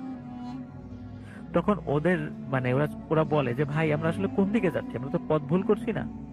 তখন আবার ওই জামাইটা মানে যেই বর সেজে যিনি ছিলেন, সে আবার হাত দিয়ে দেখাচ্ছে সামনে, ওরা সামনের দিকে যাচ্ছে। কিন্তু সামনে যত যায় মনে হচ্ছে যে ওরা কোনো উত্তাল স্রোতের মধ্যে আস্তে আস্তে চলে যাচ্ছে, এবং যতটাই সন্ধ্যা হচ্ছিল মনে হচ্ছে যে নৌকা চালাতে অনেক কষ্ট হচ্ছে এবং নৌকাটা আরো ভারী হয়ে আসছে। এখন ওরা চিন্তা করছে আমরা সারাদিন রোজা আছি, হয়তো বা এই কারণে শরীরের বল কমে গেছে, এই কারণে হতে পারে যে আমাদের ভারী মনে হচ্ছে। কিন্তু আমরা তো আগেও আসছি, মানে যে নাতির যে ছেলেটা বলছে আমি তো এর আগেও বর্ষাকালে যে এরকম স্রোত তো কখনো আমি বা এরকম দেখিনি, ঢেউ এরকম কখনো আমি দেখিনি, এখানে তো এরকম ঢেউ হয় না। তো একটু সন্দেহ লাগে রাসেল ভাই। আচ্ছা। কিন্তু যখন মাগরিবের আজান হয়ে যায়, আজান হওয়ার পরই রাসেল ভাই নৌকাটা এমন ভারী হওয়া শুরু হয় যে ওরা তিনজন মিলেও মানে বৈঠা দিয়ে নৌকাটা আগাতে পারছিল না। তখন ওদের বিশেষ করে নাতিরের মনে একটু সন্দেহ লাগে যে কি ব্যাপার, এমন হচ্ছে কেন। জি। তখন মানে ওরা ওই যখন সন্ধ্যা নেমে আসে, সন্ধ্যার পরে ওই নৌকায় যে দুইজন ছিল, এতক্ষণ শুধু মানে ওয়াইফের চেহারা দেখা যায়নি, বড় ঘোমটা দিয়েছিল, শুধু যে বর বেশিতে ছিল তার চেহারা দেখা যাচ্ছিল আগে দিনের বেলা। রাসূল ভাই যখন সন্ধ্যার পরে মানে অদ্ভুত রকমের দুটো চেহারা ওরা আবিষ্কার করলো ওদের নৌকায়। দেখলো নৌকার উপরে। আচ্ছা। যে মানে বধূ বেশে যে মেয়েটি ছিল তার ঘোমটা সে খুলে ফেলেছে এবং মানে অত্যন্ত কালো এবং বিকট চেহারার একটা মহিলা সে, এবং তার পুরা মাথার 1/3 জুড়ে মোটা মানে দাগে সিঁদুর দেয়া তার মাথায়। আচ্ছা। এবং ওই যে সাথে যে বরবেশের যে লোকটা ছিল তার চেহারাও বিকট আকার ধারণ করেছে। তখন এরা দুইজন মিলে যে কাজটা করে ভাই, ওই বর এবং বধূ বেশে যে ছিল, এরা দুজন মিলে ওই তিনজনকে অ্যাটাক করে বসে এবং ধস্তাধস্তি হতে শুরু করে। আচ্ছা। এদিকে রাসেল ভাই যখন ওদের ফ্যামিলির লোকজন এই তিনজনকে খুঁজে না, যখন দেখে যে ইফতার সময় হয়ে গেছে, ওরা আসছে না, যখন বিকাল হয়ে গেছে আসছে না, তখনই কিন্তু ওরা চিন্তা করেছে কোনো বিপদে পড়লো না তো, বেড়াতে আসছে দুইটা ছিল, ওরা তো বিপদে পড়ে নাই। ওনারাও রাসেল ভাই একটা নৌকা নিয়ে বের হয়েছিল। আচ্ছা। নৌকা নিয়ে বের হওয়ার পরে তখন ওনারা দূর থেকে, তখন 5 ব্যাটারি লাইট ছিল আর কি, টর্চ লাইট ছিল, দূর থেকে টর্চ মেরে দেখছিল কোথাও দেখা যায় কিনা, এবং আশেপাশের লোকদেরকে জিজ্ঞেস করছে এরকম টাইপের তিনজনকে নৌকা নিয়ে কোথাও দেখেছো। তখন অনেকেই বলেছে যারা ওই মাছ ধরে রাসেল ভাই সন্ধ্যার আগে ফিরে আসছিল, তখন ওনারা বলতেছিল যে হ্যাঁ, তিনটা ছেলেকে তো নৌকা নিয়ে যাওয়া দেখলাম। তখন রাসেল ভাই এখানে একটা বিষয়, যারা এসেছে ফিরছে তারা কিন্তু সবাই ওই নৌকায় 3 জনকে দেখেছিল, কিন্তু নৌকায় কিন্তু আসলে 3 জন ছিল না, ছিল 5 জন। কিন্তু যারা ফিরছিল ওরা কিন্তু কেউ নৌকায় 5 জনকে দেখে নাই, দেখেছে 3 জনকে। তখন ওরা যারা ওই এসেছিল তখন জানে যে অনেক সময় বর্ষাকালে এই সমস্ত জায়গায় কিছু ভয়ের ঘটনা ঘটে থাকে। তখন ওরা চিন্তা করছিল আমাদেরকে আরো দ্রুত সামনের দিকে এগিয়ে ওদেরকে খুঁজতে হবে। তখন সবাই অনেক দূরে যখন এসেছে, তখন টর্চ যখন মেরেছে, তখন দূরে একটা নৌকা ওরা দেখছিল, তখন মনে হচ্ছিল যে 3 জন লোক একটা নৌকায় ধস্তাধস্তি হচ্ছে কেউ কোনো কিছুর সাথে, কিন্তু কার সাথে হচ্ছে সেটা দেখা যাচ্ছে না। তখন ওনারা দ্রুত নৌকা চালিয়ে সেখানে যান এবং 3 জনকে গিয়ে ওখানে অচেতন অবস্থায় পান। এবং আরেকটা জিনিস রাসেল ভাই, ওনারাও ওখানে গিয়ে আবিষ্কার করেন যে সত্যি সত্যি নৌকাটা এমন একটা জায়গায় যে ভয়ঙ্কর ঢেউ সেখানে ছিল, যে কোনো সময় ওই নৌকাটা যদি মানে উল্টিয়ে যায়, মানে ওরা তো অচেতন হয়ে গেছিল, ওরা কিন্তু আর সাঁতার কাটতে পারবে না, ওরা ওখানে মারা যাবে। তখন ওখান থেকে অচেতন অবস্থা তাদেরকে উদ্ধার করা হয়। পরবর্তীতে তাদের যখন জ্ঞান ফেরে তখন তারা এই সকল ঘটনা খুলে বলে, এবং একজন ভালো আলেমের সাথে যখন এই বিষয়টা নিয়ে তাদেরকে একটু ঝাড়ফুঁক করার জন্য নিয়ে যাওয়া হয়, তখন তারা বলেছিল, মানে ওই আলেম বলেছিলেন যে তোমাদের ভাগ্যটা আসলে ভালো, যে রমজান মাস তো এই কারণে আসলে তোমাদের অতটা ক্ষতি করতে পারে নাই, কিন্তু যদি অন্য সময়টা হতো, এই বর্ষাকালে অন্য সময়টা হতো, এমন একটা জায়গায় তোমাদেরকে নিয়ে গেছিল, ওই জায়গাটা খুব দুষ্টু জিনপরিদের একটা আস্তানা, ওরা মাঝে মাঝে মানুষকে পথ ভুলিয়ে ওদিকে নিয়ে যায়। তো তোমরা এই সময়ের কারণে, রমজান মাসের কারণে ওরা অতটা তোমাদেরকে ক্ষতি করতে পারে না, আল্লাহ তোমাদেরকে বাঁচিয়ে দিয়েছেন আর কি। তো এরপরে ওরা মোটামুটি এরপরে ওদের সাথে এই ধরনের ঘটনা রাসেল ভাই কখনো ঘটে নাই। এবং মাসাইরের বিলে বর্ষাকালে এরকম বেশ কিছু প্লেস আছে রাসেল ভাই যেখানে সন্ধ্যার পরে লোকজন কেউ যায় না, ওখানে এখন ওই ধরনের কিছু সমস্যা রয়ে গেছে। এটাই ছিল রাসেল ভাই আমার থেকে। অনেক ধন্যবাদ আপনাকে আপনার তীব্র ঘটনা বলার জন্য এবং আমাদেরকে শোনানোর জন্য। Thank you very much. আমরা যেটা এখন করব সেটা হচ্ছে ছোট্ট একটা বিরতি নেব এবং বিরতির পরে নতুন অতিথি নিয়ে আবারও ফিরে আসবো। তবে এই বিরতির মাঝখানেই আপনি শুনতে পাবেন আরো একটি ঘটনা, যেটি একটা অডিও ক্লিপ, এবং সেই অডিও ক্লিপটি আমি আপনাদের জন্য প্লে করছি এবং সেই সাথে নতুন অতিথি নিয়ে আবারও ফিরে আসছে কিছুক্ষণের মধ্যেই। সেই পর্যন্ত আমাদের সঙ্গে থাকুন। আমাদের ইমেল অ্যাড্রেস হচ্ছে bhutfm@radiofurti.fm, which is bhutfm@radiofurti.fm। আপনার নাম, ঠিকানা এবং ফোন নাম্বার সহ আপনার জীবনে ঘটে যাওয়া বা আপনার জানার সেরা ঘটনা লিখে পাঠিয়ে দিতে পারেন আমাদের কাছে। ঘটনার শুরুতে অবশ্যই উল্লেখ করুন যে ঘটনাটি আপনি স্টুডিওতে এসে শেয়ার করতে চান নাকি আপনি চান আপনার ঘটনা আমরা পড়ে শোনাই। যারা দেশের বাইরে আছেন তারা সরাসরি অডিও ক্লিপ পাঠাতে পারেন বা লিখেও পাঠাতে পারেন ঘটনাটি। আমাদের দুটো ফেসবুক পেজ রয়েছে, www.facebook.com/radiofurti and www.facebook.com/bhutfm.russell। এই দুটো অ্যাড্রেসে এসে আমাদেরকে লিখতে পারেন, আপনার কথা জানাতে পারেন। এবং এছাড়াও আমাদের টুইটারের যে আমাদের যে পেজটা রয়েছে সেটা হচ্ছে যে আর যে রাসেলের যে পেজটা সেটা হচ্ছে আর রাসেল RUSSEL রাসেল আন্ডারস্কোর ভূতএসএম BHWTSM হয়ে যাবে। আমরা চলে যাচ্ছি একটা ছোট্ট ঘটনায় এবং ফিরে আসছি একটু পরে। সেই পর্যন্ত আমাদের সঙ্গে থাকুন। স্টে টিউন টু রেডিও ফুর্তি, দ্য ফ্যাম এন্ড ইউ ফুর্তি। আসসালামু আলাইকুম রাসেল ভাই, আসসালামু আলাইকুম ভোট এফএমের সকল লিসেনারদের। আমার নাম আজিজুর রহমান সজল। আমি ঢাকা বিশ্ববিদ্যালয়ের ফিনান্স বিভাগ থেকে সদ্য গ্রাজুয়েশন কমপ্লিট করলাম। বলে রাখা ভালো, আজকে যে ঘটনাটা শেয়ার করতে যাচ্ছি সেটা হচ্ছে আমার বাসা কেন্দ্রিক। এর আগের ঘটনাটা বলে নেওয়া দরকার। 2008 সালের দিকে আমাদের বাসার একজন ভাড়াটি আসে, যার নাম আমরা তাকে তাজুল আঙ্কেল বলে চিনতাম। তো ওনার ব্যবহার আচার আচরণ খুবই অদ্ভুত ছিল। অদ্ভুত বলতে স্বাভাবিক মানুষের মতো না। হঠাৎ করে চোখগুলো বড় করে আমাদের ভয় দেখাতো, বা হঠাৎ করে গাছে উঠে যেত, হঠাৎ করে এখানে চলে যেত, হঠাৎ করে দেখা যেত যে আমাদের বাসায় একটা করই গাছ আছে, করই গাছের উপরে উঠে বসে ভাত খাচ্ছে। তো এরকম অদ্ভুত অনেক বিহেভিয়ার ওনার মধ্যে লক্ষ্য করা গেল। তো একদিন হঠাৎ করে কি হলো, ওনার স্ত্রী আমাদের বাসায় এসে অনেক চিৎকার করে বলতে লাগলো আমার বাবাকে যে চাচা আসেন, আমার হাজবেন্ড যেন কেমন করতেছে। তো উনি মানে অজ্ঞান হয়ে যায় বা এরকম কিছু। তখন আমরা বুঝতে পারলাম যে উনি পজিটিভ ছিল। তো আমাদের ভাড়াটিয়া যারা ছিল সবাই চলে আসে একটা রুমে, উনি চলে আসে।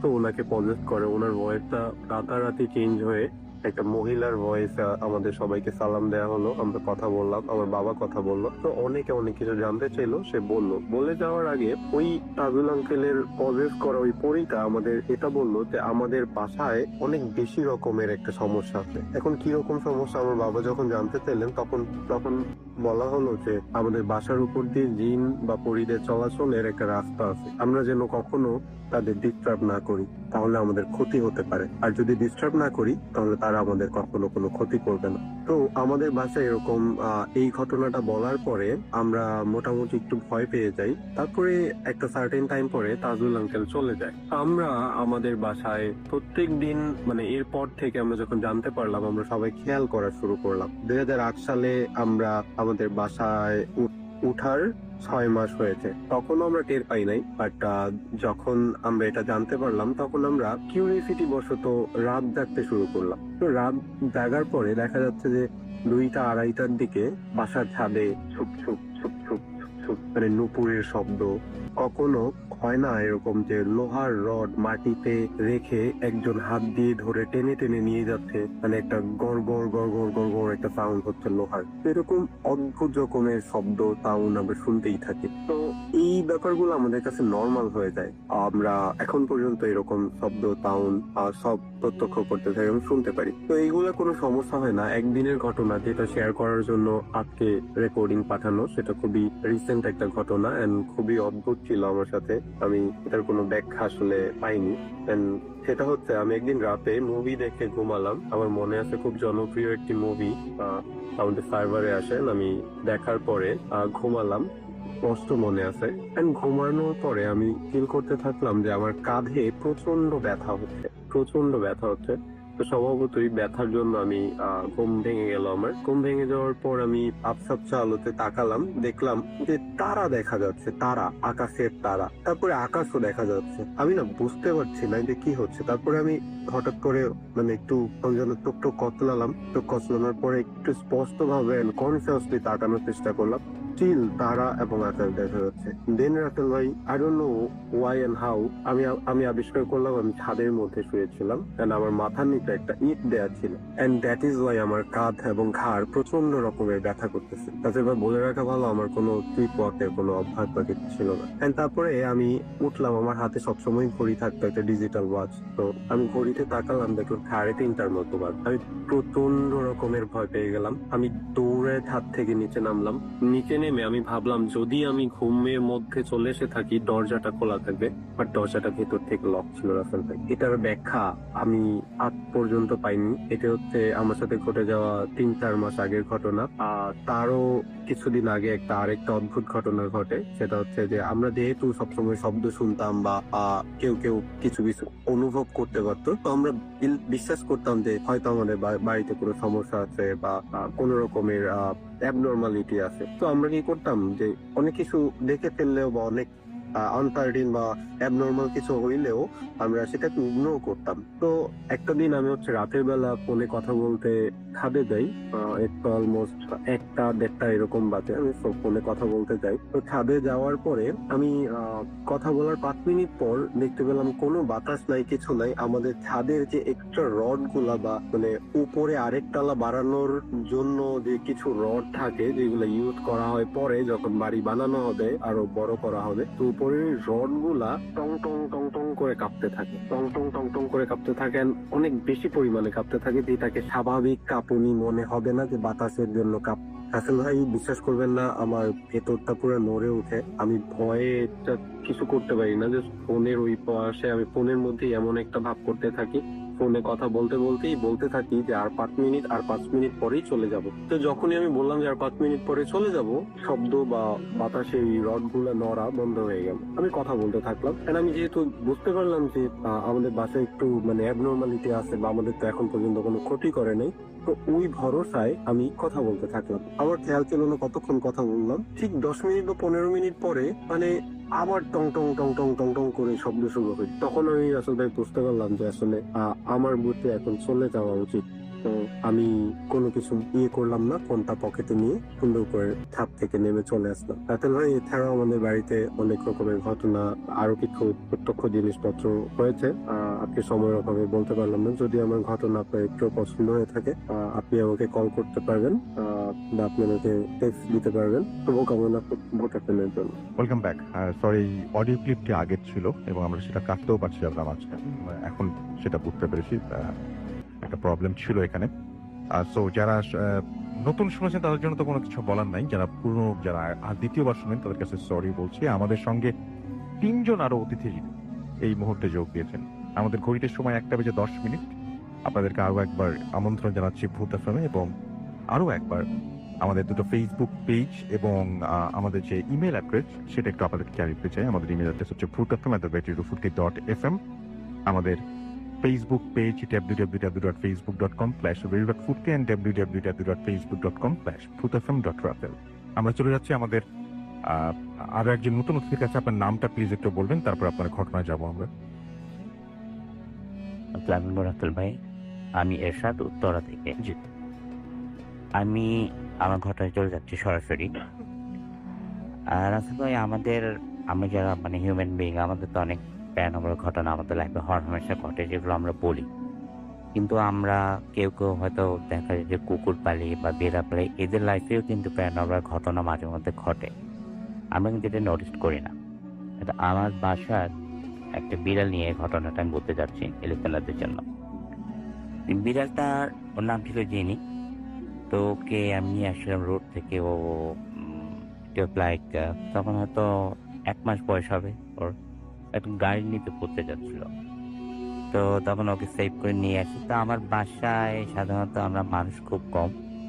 আমি, আমার মা, বড় ভাইয়া, ভাবি, 4জনই। তো তারপর এরা কেউ বিড়াল পছন্দ করতে পারে। যাই হোক, আস্তে ধীরে এটা আস্তে আস্তে আস্তে আস্তে সবার মনোযোগ আকর্ষণ করে, কারণ ওর বিহেভিয়ারের জন্য। ও খুবই সফিস্টিকেটেড ছিল। সে তার টয়লেট বাইরে গিয়ে করতো। এরকম করতে করতে তার 5-6 মাস হয়ে গেল। একবার আমার ছোট ভাই আমার বাসায় আসলো, ওর সাথে ওর বাচ্চা, ওর ওয়াইফ আসছে, ওর বাচ্চাটা আসছে 3 বছর বয়স। সে হচ্ছে এক্সাইটেড বিড়ালটা দেখে, এবং সে বিড়ালটা ছাড়া ঘুমাবে না। বেসিক্যালি জেনি ঘুমতো আমাদের কিচেন রুমের স্টোরে। ওর জন্য একটা টুকরির মধ্যে বিছানা করা ছিল। সে তার সময় হলে ওখানে গিয়ে ঘুমিয়ে পড়তো।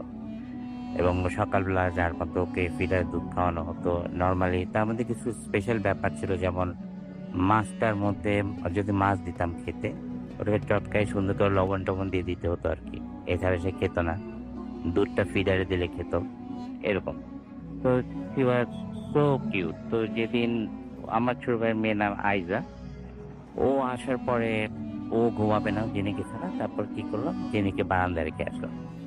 তো আমার ছোট ভাই ওয়াইফ বললো যে ও জেনি চলে গেছে, তো বাসা নেই। Then she went for slip. তো সকালবেলা সাধারণত জেনিকে দুধ দিতাম। তো আমি বারান্দায় গিয়ে অ্যাজ ইউজুয়াল সকালবেলা ঘুম থেকে উঠে ওর জন্য একটু দুধ গরম করে নিই, হালকা গরম করে নিই।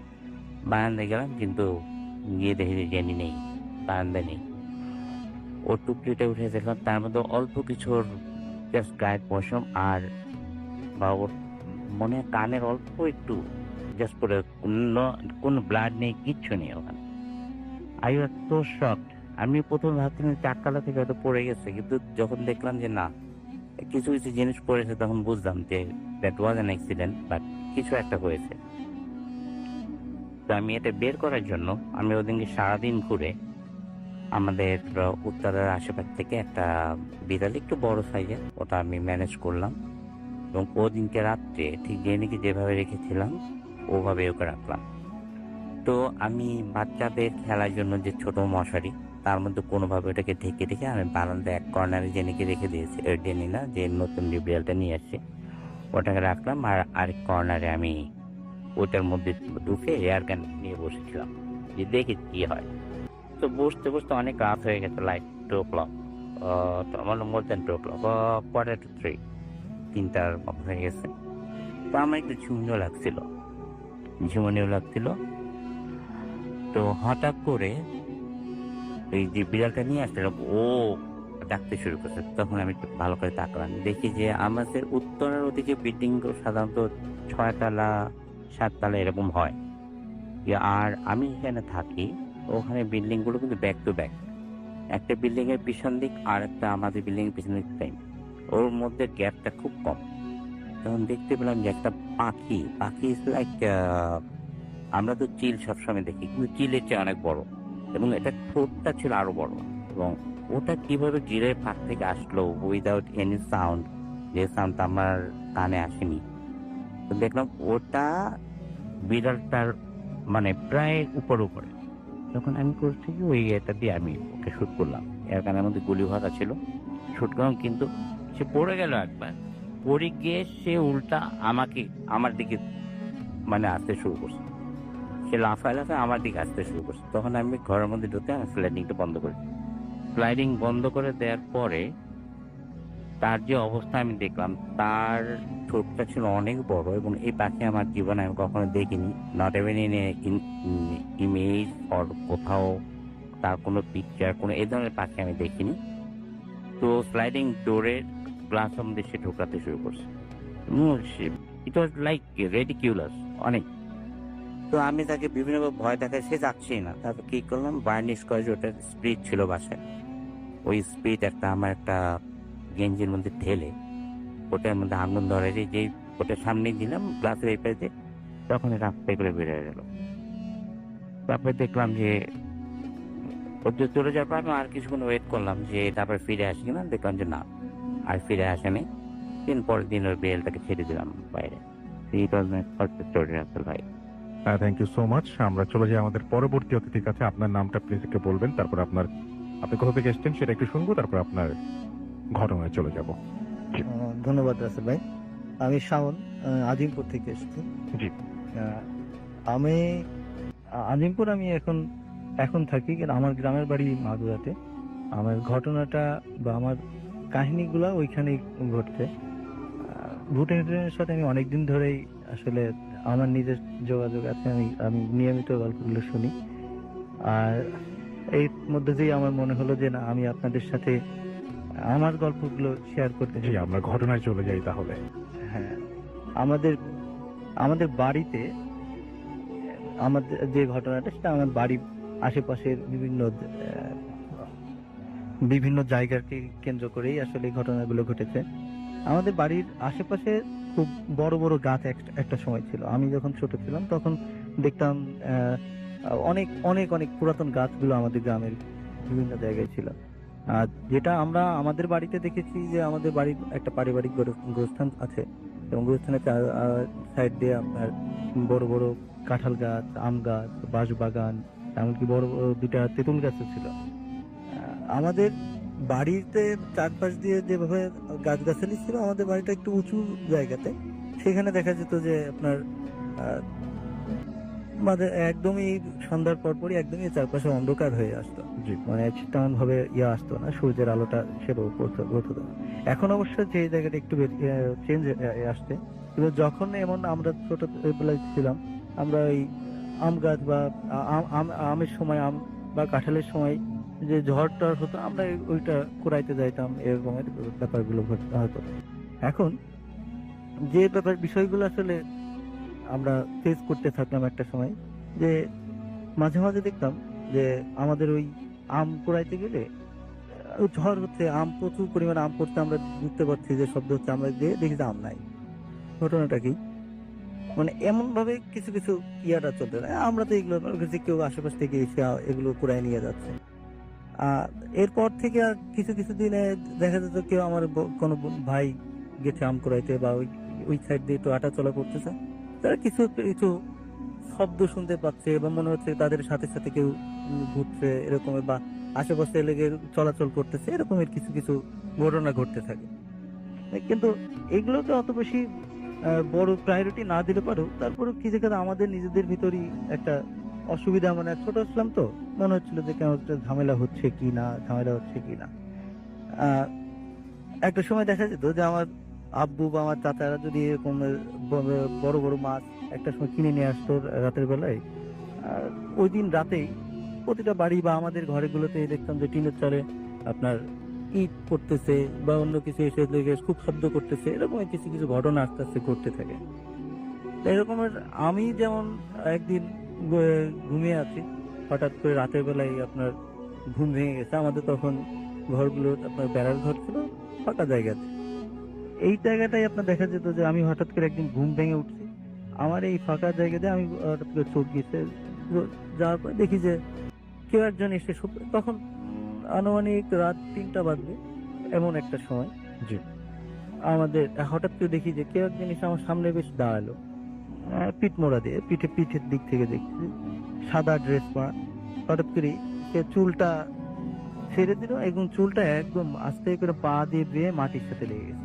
আমি ছোট থাকার কারণে খুবই ভীত, মানে ভয় পেয়ে গেছি, সাথে সাথেই আপনার ঘুমিয়ে পড়ছি। এটা ছিল আমার সাথে ঘটনা। পরবর্তী দিনে এটা মূলত আমরা ওই ওই বছরটাই যেটা ফেস করছি, যে এই বর্ষার সময়তেই বেশি এটা দেখা যেত, যে হঠাৎ করেই আমার বড় ভাই আপনার আম কুড়াইতে গেছে বৃষ্টি ঝড়ের সময়। এখন দেখে যে সব জায়গায় ইয়াটা গাছ গাছালি অনেক নড়াচড়া করতেছে, কিন্তু পাশে যে বাঁশ বাগানটা আছে, এই বাঁশ বাগানের কোনো বাঁশই নড়তেছে না, কিন্তু বাঁশের কয়েকটা বাঁশ হেলে একদম ইসের সাথে, মাটির সাথে লেগে আছে। একটু অস্বাভাবিক মনে হওয়ার কারণে ভাই একটু একটু ঘাবড়ে গেছে যে কি কাহিনী, কি এরকমের। হঠাৎ করে তাকিয়ে দেখে যে না, কিছু একটা মনে হচ্ছে, দেখতেছে। তাড়াতাড়ি আপনার শেষ লেগে ওইখান থেকে বের হয়ে আসে, কিন্তু মানে স্পষ্ট ভাবে সে ওইখানে উঠে বুঝতে পারে না যে আসলে কি দেখেছে। বাড়িতে এসে আমাদের চাচাদের কাছে, সবার কাছে একটু আসলে ঘটনাটা বলে। এটা বলার সাথে সাথে আমরা নিজেরাও অনেক কিছু বলতে থাকি যে আমরা এরকমের কিছু দেখতেছি, আমি এরকম দেখছি। আর একজন গুলোতে না, সে যখন হাঁটাহাঁটি করতেছে তার পাশে অনেক কিছু যাচ্ছে। এই ঘটনাটা তখন আমাদের বাড়িতে মোটামুটি একটা সবার ভিতরে একটা ভীত সন্তুষ্ট একটা অবস্থা তৈরি করে। এরপর পরে আমাদের চাচারা হুজুর ডেকে নিয়ে আসে। হুজুর ডেকে নিয়ে আসার পরে যেটা দেখা যায় যে হুজুররা কিছু ইয়া করার পর আমাদের জানাই, যে আমাদের চাচাদেরকে বা আব্বুদেরকে জানাই যে আসলে এই আমাদের বাড়ির মাঝখান দিয়ে আপনার একটা জিনের যে রাস্তা, জিনের চলাচলের যে রাস্তাটা, এটা আমাদের বাড়ির পুরো মাঝখান থেকে দিয়ে যাওয়া আসা করতেছে। তো আমরা যদি এখন ওইটাকে একটু বাধা দেওয়ার চেষ্টা করি তাহলে আমাদের সমস্যা হতে পারে। তা এখন এটার এরকম কথা শুনে আমার এক চাচা একটু এক্সট্রোভার্ট টাইপের ছিল, উনি কাছে না আমি এগুলো মানি না। আসলে আমাদের বাড়ির পাশেই যে তেঁতুল গাছ ছিল, উনি বলতেছে এইসব ঝোপঝাড়ের কারণে আমাদের আসলে এরকম ঝামেলা হচ্ছে, কেটে ফেলি। তো উনি আসলে আমাদের পরের সপ্তাহে আমাদের বাড়িতে পাশের যে তেঁতুল গাছটা ছিল, তেঁতুল গাছটা কেটে ফেলে। এখন তেঁতুল গাছটা কেটে ফেলার পর থেকে আমাদের বাড়িতে আশেপাশ থেকে প্রতিদিনই আমাদের সন্ধ্যার পর থেকে যেটা দেখতাম যে কোনো রকমেরই আপনার শব্দ আমরা করতে পারতাম না, মানে এক্সিকিউটেড করতে পারতাম না। যে আসতেছে আমাদের মনে হচ্ছে ধূপ একটা শব্দ আসতেছে, সাই সাই সাই সাই সাই করে শব্দ আসতেছে, আবার থেমে যাচ্ছে, তো আবার একটা তিন তিন তিন তিন তিন তিন তিন শব্দ আসতেছে। আবার আমাদের আর কি এটা এমন ভাবেই আমাদের বিরক্ত করা শুরু করলো যে আসলে আমরা ছোট ছিলাম, আমাদের বড়রাও এটাকে আর কি বিরক্তিকর একটা পর্যায়ে নিয়ে চলে আসে। এরপরে আবার হুজুরদের ডাকা হলো এবং পরবর্তীতে ওনারা নিজেরাও কিছু বন্ধ দিল, যেটাকে এই যে গ্রামের যেটা হয় যে বিভিন্ন রকম কলমা পড়া বা ছোড়া টোড়া পড়ে চারপাশে একটু এটি ফুট দিয়ে দেন আর কি কিছু তাবিজটা চারপাশে দিয়ে দিল। এরপর থেকে আস্তে আস্তে আস্তে আস্তে আমাদের এই প্রভাবটা কেটে গেল। এখন আপাতত আমাদের বাড়িতে যে আশেপাশে বড় বড় গাছগুলো ছিল সব কেটে ফেলা দিয়ে হয়েছে এবং মোটামুটি ফাঁকা একটা জায়গায় অবস্থান করতেছে। এই ছিল আমাদের বাড়ির অবস্থাটা। এখন সেখান থেকে আমরা আর কি কিছুটা হলে পরিত্রাণ পেয়েছি। ধন্যবাদ। Thank you so much. আমরা চলে যাব আমাদের শেষ অতিথির কাছে। আপনার নামটা একটু প্লিজ বলবেন, আপনি কোথা থেকে এসেছেন, কাছ থেকে বলতে হবে একটু। জি বলুন। রাসেল ভাই, থ্যাংক ইউ। আমি ফারহান from উত্তরা। জি। আমি আজকে যে স্টোরিটা বলবো এটা আমার এক ফ্রেন্ডের কাছ থেকে শোনা। আমি ওর নামটা একটু বলতে যাচ্ছি রাসেল ভাই। ওর নাম হচ্ছে সুপ্রিয়। তো আমার স্টোরিটা হচ্ছে এরকমের। ও আমার ফ্রেন্ড যখন ভার্সিটিতে পড়তো, ও স্টেট ইউনিভার্সিটির স্টুডেন্ট ছিল। তো ওরা একটা ফ্ল্যাটে 3টা ফ্রেন্ড মিলে থাকতো। তো সাডেনলি ওরা বাসায় ওঠার 2-3 দিনের মাথায় ওদের ওই 3 জনের ভিতরে একজন যে আপনার মানে রাতের বেলা শুতে গেছে। তো হঠাৎ করে ওর মানে চোখে এরকম একটা ফিল হয়েছে যে ও কাউকে একজন বয়স্ক বৃদ্ধ মহিলা যে একজন সাদা কাপড় পরে বসে আছে। তো ঘুম ঘুম চোখে ফার্স্ট টাইম ও জিনিসটা ওইভাবে নোটিস করতে পারেনি, ও ঘুমায় গেছে। সেকেন্ড একটু যেটা হয়েছে সেম জিনিসটা ও আবার ফিল করছে। ফিল করার পরে ও পরের দিন ঘুম থেকে উঠে বাকি যেই দুজন ছিল আমার ফ্রেন্ড এবং আরেকজন ওদের সাথে ঘটনাটা শেয়ার করলো। শেয়ার করার পরে ওরা জিনিসটা আসলে ওইভাবে নেয়নি, ওরা ফান মনে করছে। ফান মনে করে ওই ফ্রেন্ডের সাথে মজা করছে। তো এর কিছুদিন পরে যেটা হলো, এরপরে কন্টিনিউয়াসলি ওই ফ্রেন্ডের সাথে এই ঘটনাটা প্রতিনিয়ত ঘটতে থাকে এবং ও অনেক ভয় পেতে থাকে, বাট ও জিনিসটা কারোর সাথে এক্সপোজ করতে পারে না, শেয়ার করতে পারে না, বিকজ সবাই ওর সাথে মজা করছে। এরপর যেটা ঘটেছে, এরপরে ওর হঠাৎ করে খুব জ্বর চলে আসে। জ্বর চলে আসায় ও ওর গ্রামের বাড়িতে মুভ করে। দেন বাসায় বাকি থাকে 2 জন। তো এই 2 জন বাসায় রুমও 2টা আছে ভাই। তো 2 জন 2 রুমে শুতে গেছে। তো আমার যে ফ্রেন্ড সুপ্রিয়, ও সাথে ঘটনাটা ঘটছে। তো ও জিনিসটা আবার ফেস করছে। ও দেখতেছে সেম যে এরকম একজন বৃদ্ধ মহিলা বসে আছে এবং ওর দিকে বড় বড় চোখ করে তাকিয়ে আছে। তো খুব স্ক্যার্ড হয়ে যায়, খুব ভয় পায়। দেন পরের দিন বাকি যে আরেকটা ফ্রেন্ড ছিল ওর সাথে ঘটনাটা শেয়ার করে এবং ওরা 2 জন মিলে নিজেদের ভিতর ডিসকাস করে পাশের ফ্ল্যাটে যারা থাকতো, আমি আরেকটা নাম মেনশন করতে যাচ্ছি রাসেল ভাই, জান্নাত, আমার ফ্রেন্ডের ফ্রেন্ড। তো ওর সাথে ঘটনা শেয়ার করার পরে ও বলতেছে, আমি আসলে তোমাকে এই ব্যাপারে কিছু বলতে পারবো না, তুমি তোমাদের বাসায় যে বুয়া কাজ করে বুয়ার কাছে জিজ্ঞেস করলে তুমি বেটার কিছু জানতে পারবা। দেন ও ওই ওদের বাসার বউয়ের কাছে জিজ্ঞেস করে। দেন বউয়ের কাছে জিজ্ঞেস করে যেটা জানতে পারে সেটা এরকম ছিল যে ওই বাসায় আগে একজন বৃদ্ধ মহিলা থাকতো। উনি বৌদ্ধ ধর্মের ছিলেন। তো উনি ওখানে প্রতিনিয়ত পূজা করতেন। তো একদিন পূজা করা অবস্থায় উনি ওখানে সাডেনলি মারা যায়। তো এরপর থেকে যারাই ওইখানে আসে, ওই ফ্ল্যাটে আসে, সবাই মোটামুটি অল্প কিছুদিন থাকার পর ওই বাসাটা ছেড়ে দেয়। এই ছিল আমার ঘটনা আসলে। Thank you so much. আপনার ঘটনার জন্য আপনাকে অনেক অনেক ধন্যবাদ এবং আশা করছি যে আপনাদের কাছেও ভালো লেগেছে। আমি যেটা করব এখন সেটা হচ্ছে সরাসরি আরো একটা ঘটনায় যাব, তবে তার আগে দেখি যে ফেসবুকে কে কি লিখেছেন, একটু আমি পড়ে ফেলি এবং সেই সাথে আমি টুইটার দিয়ে শুরু করি। রাইট, আচ্ছা, ওকে। সো অনেকগুলো নোটিফিকেশন। আপনার ভাই মানে রাজবাড়ি আমাদের সঙ্গে আছেন, দেখতে পাচ্ছি। ঘটনা ভালো ছিল লিখেছেন। এটা হচ্ছে রফিকুল ইসলাম শুভ, আবুল নোমান ফয়সাল প্রথম যেটা পড়লাম সেটা তার লেখা। রাহান খান আমাদের সঙ্গে আছেন, স্টোরিটা তার কাছে ভালো লেগেছে। কাজী উপল আমাদের সঙ্গে আছেন। আমাদের সঙ্গে আছেন আমিমুল ইসলাম। এছাড়া আমাদের সঙ্গে আছেন আবু নোমান ফয়সাল, আমাদের সঙ্গে আছেন ফারহান সাদিক ফাহিম এবং ভূত এফএমের সেকেন্ড এপিসোডের কথা তিনি এখনো বলছেন। MH সাগর আমাদের সঙ্গে আছেন, আসিফ আছেন আমাদের সঙ্গে, SS সাব্বির, তানজিম আহমেদ তমাল আমাদের সঙ্গে আছেন, মোহাম্মদ রাফিউর রহমান রাহাত আমাদের সঙ্গে আছেন, আমাদের সঙ্গে আছেন রাজীব হাসান মিঠুন। এছাড়া আমাদের সঙ্গে আছেন রিফাত আমাদের সঙ্গে আছেন, দেখতে পাচ্ছি রায়হান খান, ইফতেখার আমাদের সাথে আছেন, আমাদের সাথে আবু নোমান ফয়সাল আমাদের সঙ্গে আছেন।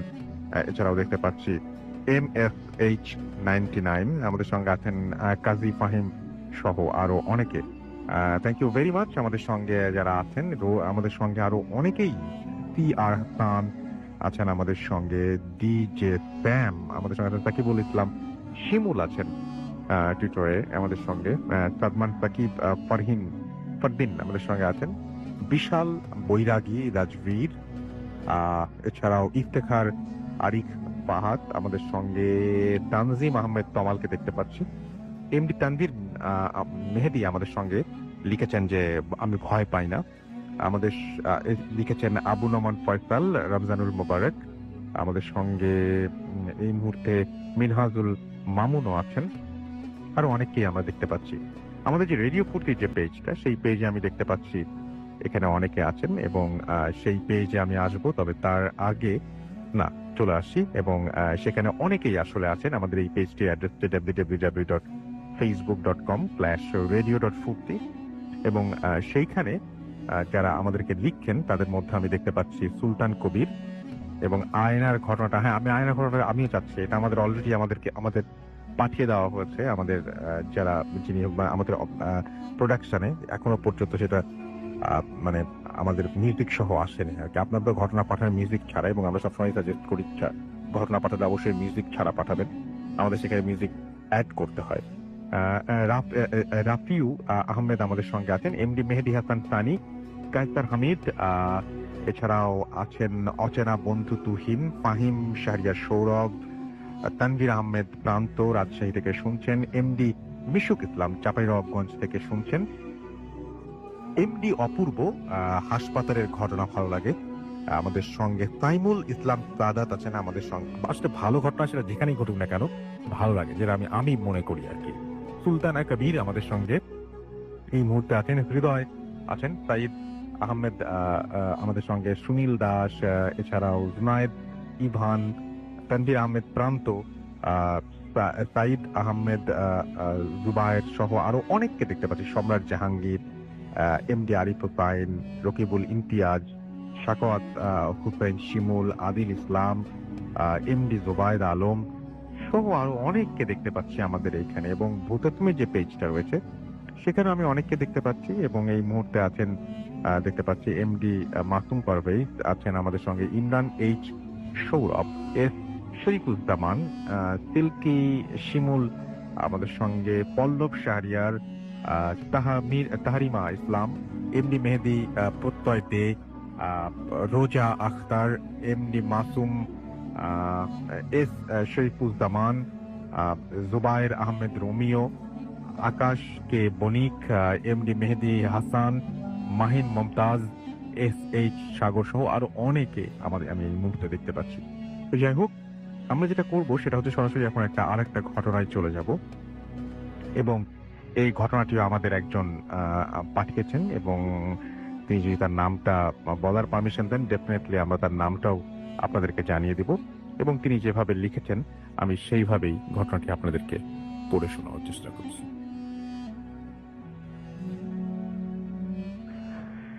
আসসালামু আলাইকুম রাসেল ভাই, আমি নাজমুল হুদা ফ্রম কয়রা, খুলনা।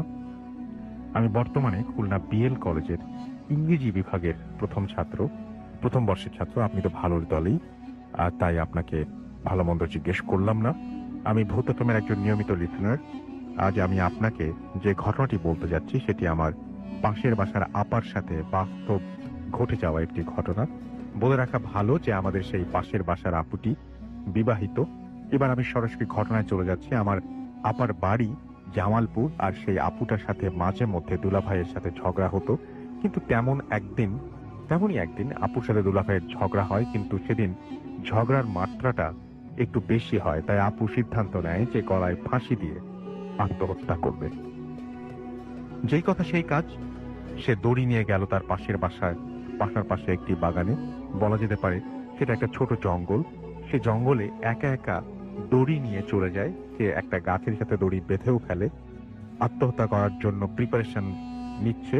ঠিক তখন তার মনে হলো যে একটা ছোট্ট 2 মাস বয়সের মেয়ে আছে, মনে করলো আমি তো মারা যাবো, বা শেষবারের মতো বাচ্চাটাকে একটু দুধ খাইয়ে আসি, আর তো কোনোদিন খাওয়াতে পারবো না।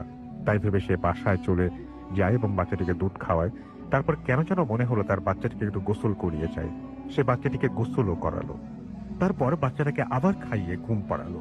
বাচ্চাটি যখন ঘুমিয়ে পড়ল তখন সে আবার আত্মহত্যা করার জন্য প্রিপারেশন নিল।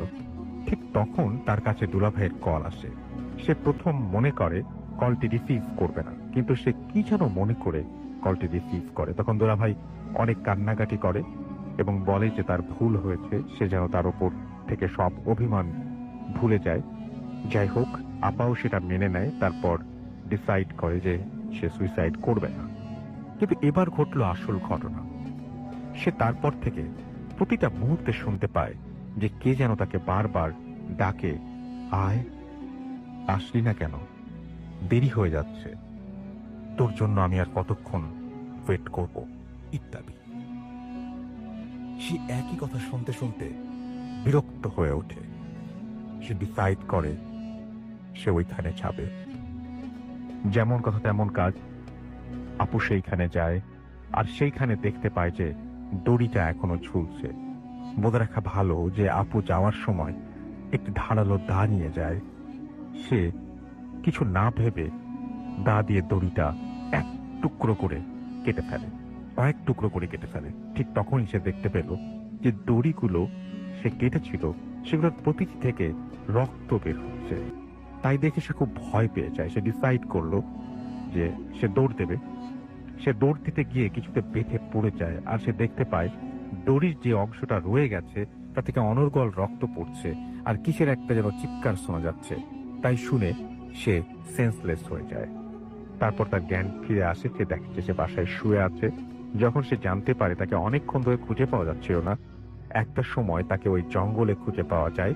তারপর তার কাছে বিষয়টা জানতে চাইলে সে তাদেরকে অন্য কিছু বলে বুঝিয়ে দেয়। তো এই ছিল আমার পাশের বাসার আপুর সাথে ঘটে যাওয়া একটা বাস্তব ঘটনা। ঘটনাটি ভালো লাগলে শেয়ার করবেন। সবাইকে আমার সালাম জানিয়ে শেষ করছি। তো এই ছিল ঘটনা এবং আশা করছি যে এই ঘটনাটি আপনাদের ভালো লেগেছে।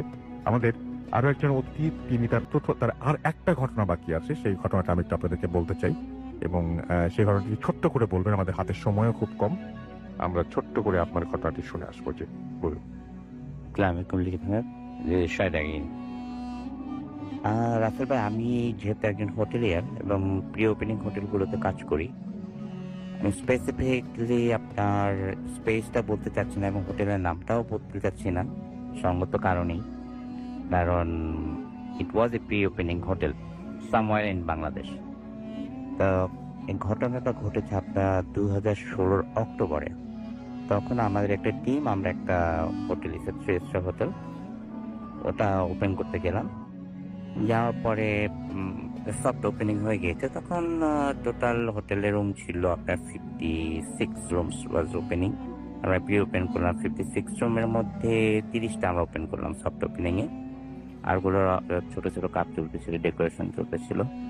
এর মধ্যে গেস্ট আসাও শুরু হচ্ছে, বিকজ ইট ওয়াজ এ মফস্বল টাউনই বলবো, যদিও ডিভিশন, বাট মফস্বল টাউন বলবো। ওই টাউনে it was like a great hotel, সবচেয়ে পশ হোটেল ছিল ওটা। তো তখন ওই হোটেলের 3 তলাতে ওপেনিং এর 4 দিন পরে 3 তলাতে একটা ফ্রেঞ্চ মহিলা আছে, 306 এই নাম্বার রুমে। হোটেলটা রুমগুলো ছিল আপনার ঢুকলে আপনার বাঁ দিকে লকার, ডান দিকে টয়লেট, দেন মেইন রুমের বাঁ দিকে বেড, আর ডান দিকটা ছিল পুরো ওপেন এবং স্লাইডিং ডোর ছিল। স্লাইডিং ডোরগুলো লক করা ছিল। তো মহিলা বাংলাদেশের একটা রিনাউন্ড এনজিওতে কাজ করতেন। তার কাজ ছিল ভোলার দিকে কাজ ছিল। ওখানকার চরে মহিলাদের কি একটা করতেন উনি। তো ওই মহিলা চেক ইন করে হোটেলে লাইক ইস 10 o'clock নাইট। 10 o'clock নাইটে চেক ইন করে তাড়াতাড়ি আবার পরের দিন সকাল 6টার সময় আবার যেতে হবে ভোলা। এই জন্য খুব তাড়াহুড়া করে উনি অল্প সে ডিনার করে শুয়ে পড়েন। তো প্রি ওপেনিং হোটেলের রাতে আই ওয়াজ অপারেশন ম্যানেজার হতে। তো ওখানে আমরা করতাম কিছু সাজানো গুলো, কোথায় কোনটা হবে, কিছু কিছু কাজ বাকি থাকে, ওগুলো আমরা মিড নাইটে করতাম। ও তখন মানে কাজের পরিবেশ ভালো থাকতো, গেস্টের ইয়ে থাকতো না। তো আমি ছিলাম, আমার সাথে হাউসকিপিং এর লোকজন ছিল, রেস্টুরেন্টের কিছু ছিল, প্লাস জিএমও ছিল ওদিনকে। তো আমাদের that was our final day ডেকোরেশনের বা আমাদের সেট আপের। সাডেনলি আমরা সেই 3 তলা থেকে শুনতে পাই যে হেল্প হেল্প। ওই মহিলা উনি দৌড়ে আসতেছিলেন, মানে ওনার লিফট ইউজ করার টাইম পাননি, উনি সিঁড়ি দিয়ে নাইট গাউন পরা অবস্থায় সে ছুটেতে আসতেছে। তার চোখ মুখ দেখে মানে আতঙ্কে তার চোখ বিস্ফোরিত, শুধু বলতেছে প্লিজ হেল্প মি, সামবডি কাম। তখন আমরা তাকে যখন লবিতে এসে বললো somebody is in my room, please আমার সাথে তোমরা আসো, আসো দেখো আমার রুমে কেউ আছে। তখন আর রুমে কিভাবে থাকবে? তো জিএম তাকে জিজ্ঞেস করলো যে এটা তো হাইলি সিকিউরড, আমাদের সিসি ক্যামেরা আছে চারিদিকে, আপনার রুম তো কেউ যায়নি, আর ওই ফ্লোরে অলরেডি আমাদের আরো 3-4 জন গেস্ট আছে। কেননা সে কোনো কথা শুনতে রাজি না, শি ওয়াজ সো এক্সাইটেড আর সো অ্যাফ্রেড। সে আমাদের ওকে ফাইন, আমি আমার জিএম আরো 2-3 জন আমরা তার সাথে রুমে গেলাম, গিয়ে দেখি রুম খুলে দেখলাম যে কিছুই নেই, কিছুই নেই অ্যাজ ইউজুয়াল। তখন বললাম কোথায় কে? বলে এখানে না, বাইরে। তো যে সাইডটাতে মানে রুমে ঢুকে মেন রুমটার মধ্যে ঢুকলে হাতের ডান দিকে স্লাইডিং ইয়েটা ছিল, তার পাশে যে সানসেট, সে বাইরে দিকে দেখছে, তো বাইরে দিকে তো কিছু নেই। তো আমাদের সিকিউরিটি ম্যানেজার ইনচার্জ যে ছিল তার কাছে টর্চ ছিল, সে মেরে দেখলো চারিদিকে, ওখানে নাইট কার্টেন সরান, নাইট কার্টের পরে পাতলা একটা আপনার পর্দা খুঁটে সরালাম, সরাই দেখলাম সবাই বেসিক্যালি স্লাইডিং ডোর করেছে লক করা। তখন মহিলাকে বসলাম, তাকে পানি কারণ বললাম যে কি হয়েছে, তুমি ঘটনাটা বলো। তখন সে বলতেছে আমি তো ডিপ স্লিপে ছিলাম, সাডেনলি শুনতেছি যে আমাকে somebody was knocking that sliding door. তো প্রথমে আমি শুনিনি, তারপর আরো জোরে জোরে নক করতেছে। তখন আমি ভাবছিলাম মানে হোটেলের কেউ, আমি প্রথমে ভাবছি যে ডোর নক করতে, তারপর দেখলাম না, ডোর না, স্লাইডিং ডোর। উনি আবার করেছে কি, নাইট কার্টেনটা দিলে তো মনে করেন আপনার পুরো রুমটা তো অন্ধকার হয়ে যায়, বাট উনি নাইট কার্টেনটা সরিয়ে, নাইট কার্টেনের পরে যে আরেকটা আপনার সাদা একটা ফিনফিন একটা পর্দা ছিল, ওটাকে রেখে জাস্ট মুন লাইট আসার জন্য রুমের মধ্যে। তো ওখানে দেখলো এক মহিলা অবয়ব, মহিলাটা একটা গাউন পরে আছে, সাদা গাউন পরে মহিলা স্লাইডিং ডোরের মধ্যে নক করতে। ওনার মাথায় তখন আসে নাই যে উনি ফ্রন্ট অফিসে ফোন করবে বা সিকিউরিটিকে ফোন করবে। সে মনে হচ্ছে সামবডি হয়তো পাশের রুমে কেউ আসছে ওনার ডাকতে, উনি নিজে থেকে উঠে গিয়ে ওটা খুলতে গেছে এবং দেখতেছে যখন ওটার কাছে গিয়েছে, আপনি যখন স্লাইডিং ডোরটার কাছে গেল, যে হু আর ইউ, তো what you are doing here at midnight. তো মহিলা তখন তার দিকে ফিরে তাকাচ্ছে, তখন উনি দেখলো যে মহিলা লাইট গান পরা আছে ঠিকই, লম্বা, সে নাকি লম্বা অলমোস্ট 6 ফিট, তার যেখানে মুখটা ছিল ওখানে কিছুই নেই, শুধু মুখের অবয়ব, কিন্তু পুরোটা হোল অ্যান্ড ডার্ক। এটা দেখে say so acted and afraid, এটা দেখে সে দৌড়ায় নিচে নামছে হেল্প বলতে বলতে। তারপরে এখন সে বলতে আমি এখানে থাকবো না, আমাকে অন্য রুম দাও। তারপর বলতো সে না, আমাকে একজন সাথে দাও, আমি ঘুমাবো, আর কালকে অনেক বড় প্রোগ্রাম আছে। তবে বিইং অ্যান অপারেশন ম্যানেজার, আমি ওই রুমই তার সোফার মধ্যে বসে থাকলাম। উনি 5টা পর্যন্ত ঘুমালেন, রুমের 5টাতে ওয়েক আপ কল ছিল, উঠলো এবং সকালবেলা 9 এসে চেক আউট হয়ে গেল। এটা হচ্ছে মাই সেকেন্ড স্টোরি আব্দুল ভাই। Thank you so much. আপনার ঘটনার জন্য আপনাকে অনেক ধন্যবাদ। আজকে আমরা যে এতক্ষণ পর্যন্ত যে ঘটনাগুলো শোনালাম আপনাদেরকে, আশা করছি যে সেই ঘটনাগুলো আপনাদের ভালো লেগেছে এবং সময়ও শেষ হয়ে আসছে। আমরা আজকের মতো এখানে শেষ করতে চাই। কথা হবে আবারও আগামী শুক্রবার ঠিক একই সময়ে, এবং তার আগে জানিয়ে দিই আমাদের ইমেল অ্যাড্রেস হচ্ছে ফুর্তি@fm, which is BHWTFM@radio.fm। আপনার নাম, ঠিকানা এবং ফোন নাম্বার সহ আপনার জীবনে ঘটে যাওয়া বা আপনার জানা সেরা ঘটনা লিখে পাঠিয়ে দিন আমাদের কাছে। ঘটনার শুরুতে অবশ্যই উল্লেখ করুন যে ঘটনাগুলো আপনি স্টুডিওতে এসে শেয়ার করতে চান, নাকি আপনি চান আপনাদের ঘটনাগুলো আমরা পড়ে শোনাই। যারা দেশের বাইরে আছেন তারা সরাসরি অডিও ক্লিপ পাঠাতে পারেন বা লিখেও পাঠাতে পারেন আমাদেরকে। চলে যাব আজকের মতো, ফিরে আসবো আবার আগামী শুক্রবার ইনশাল্লাহ। সেই পর্যন্ত সবাই ভালো থাকুন, সুস্থ থাকুন, সুন্দর থাকুন, মোস্ট ইম্পর্টেন্টলি ফুর্তিতে থাকুন। টাটা।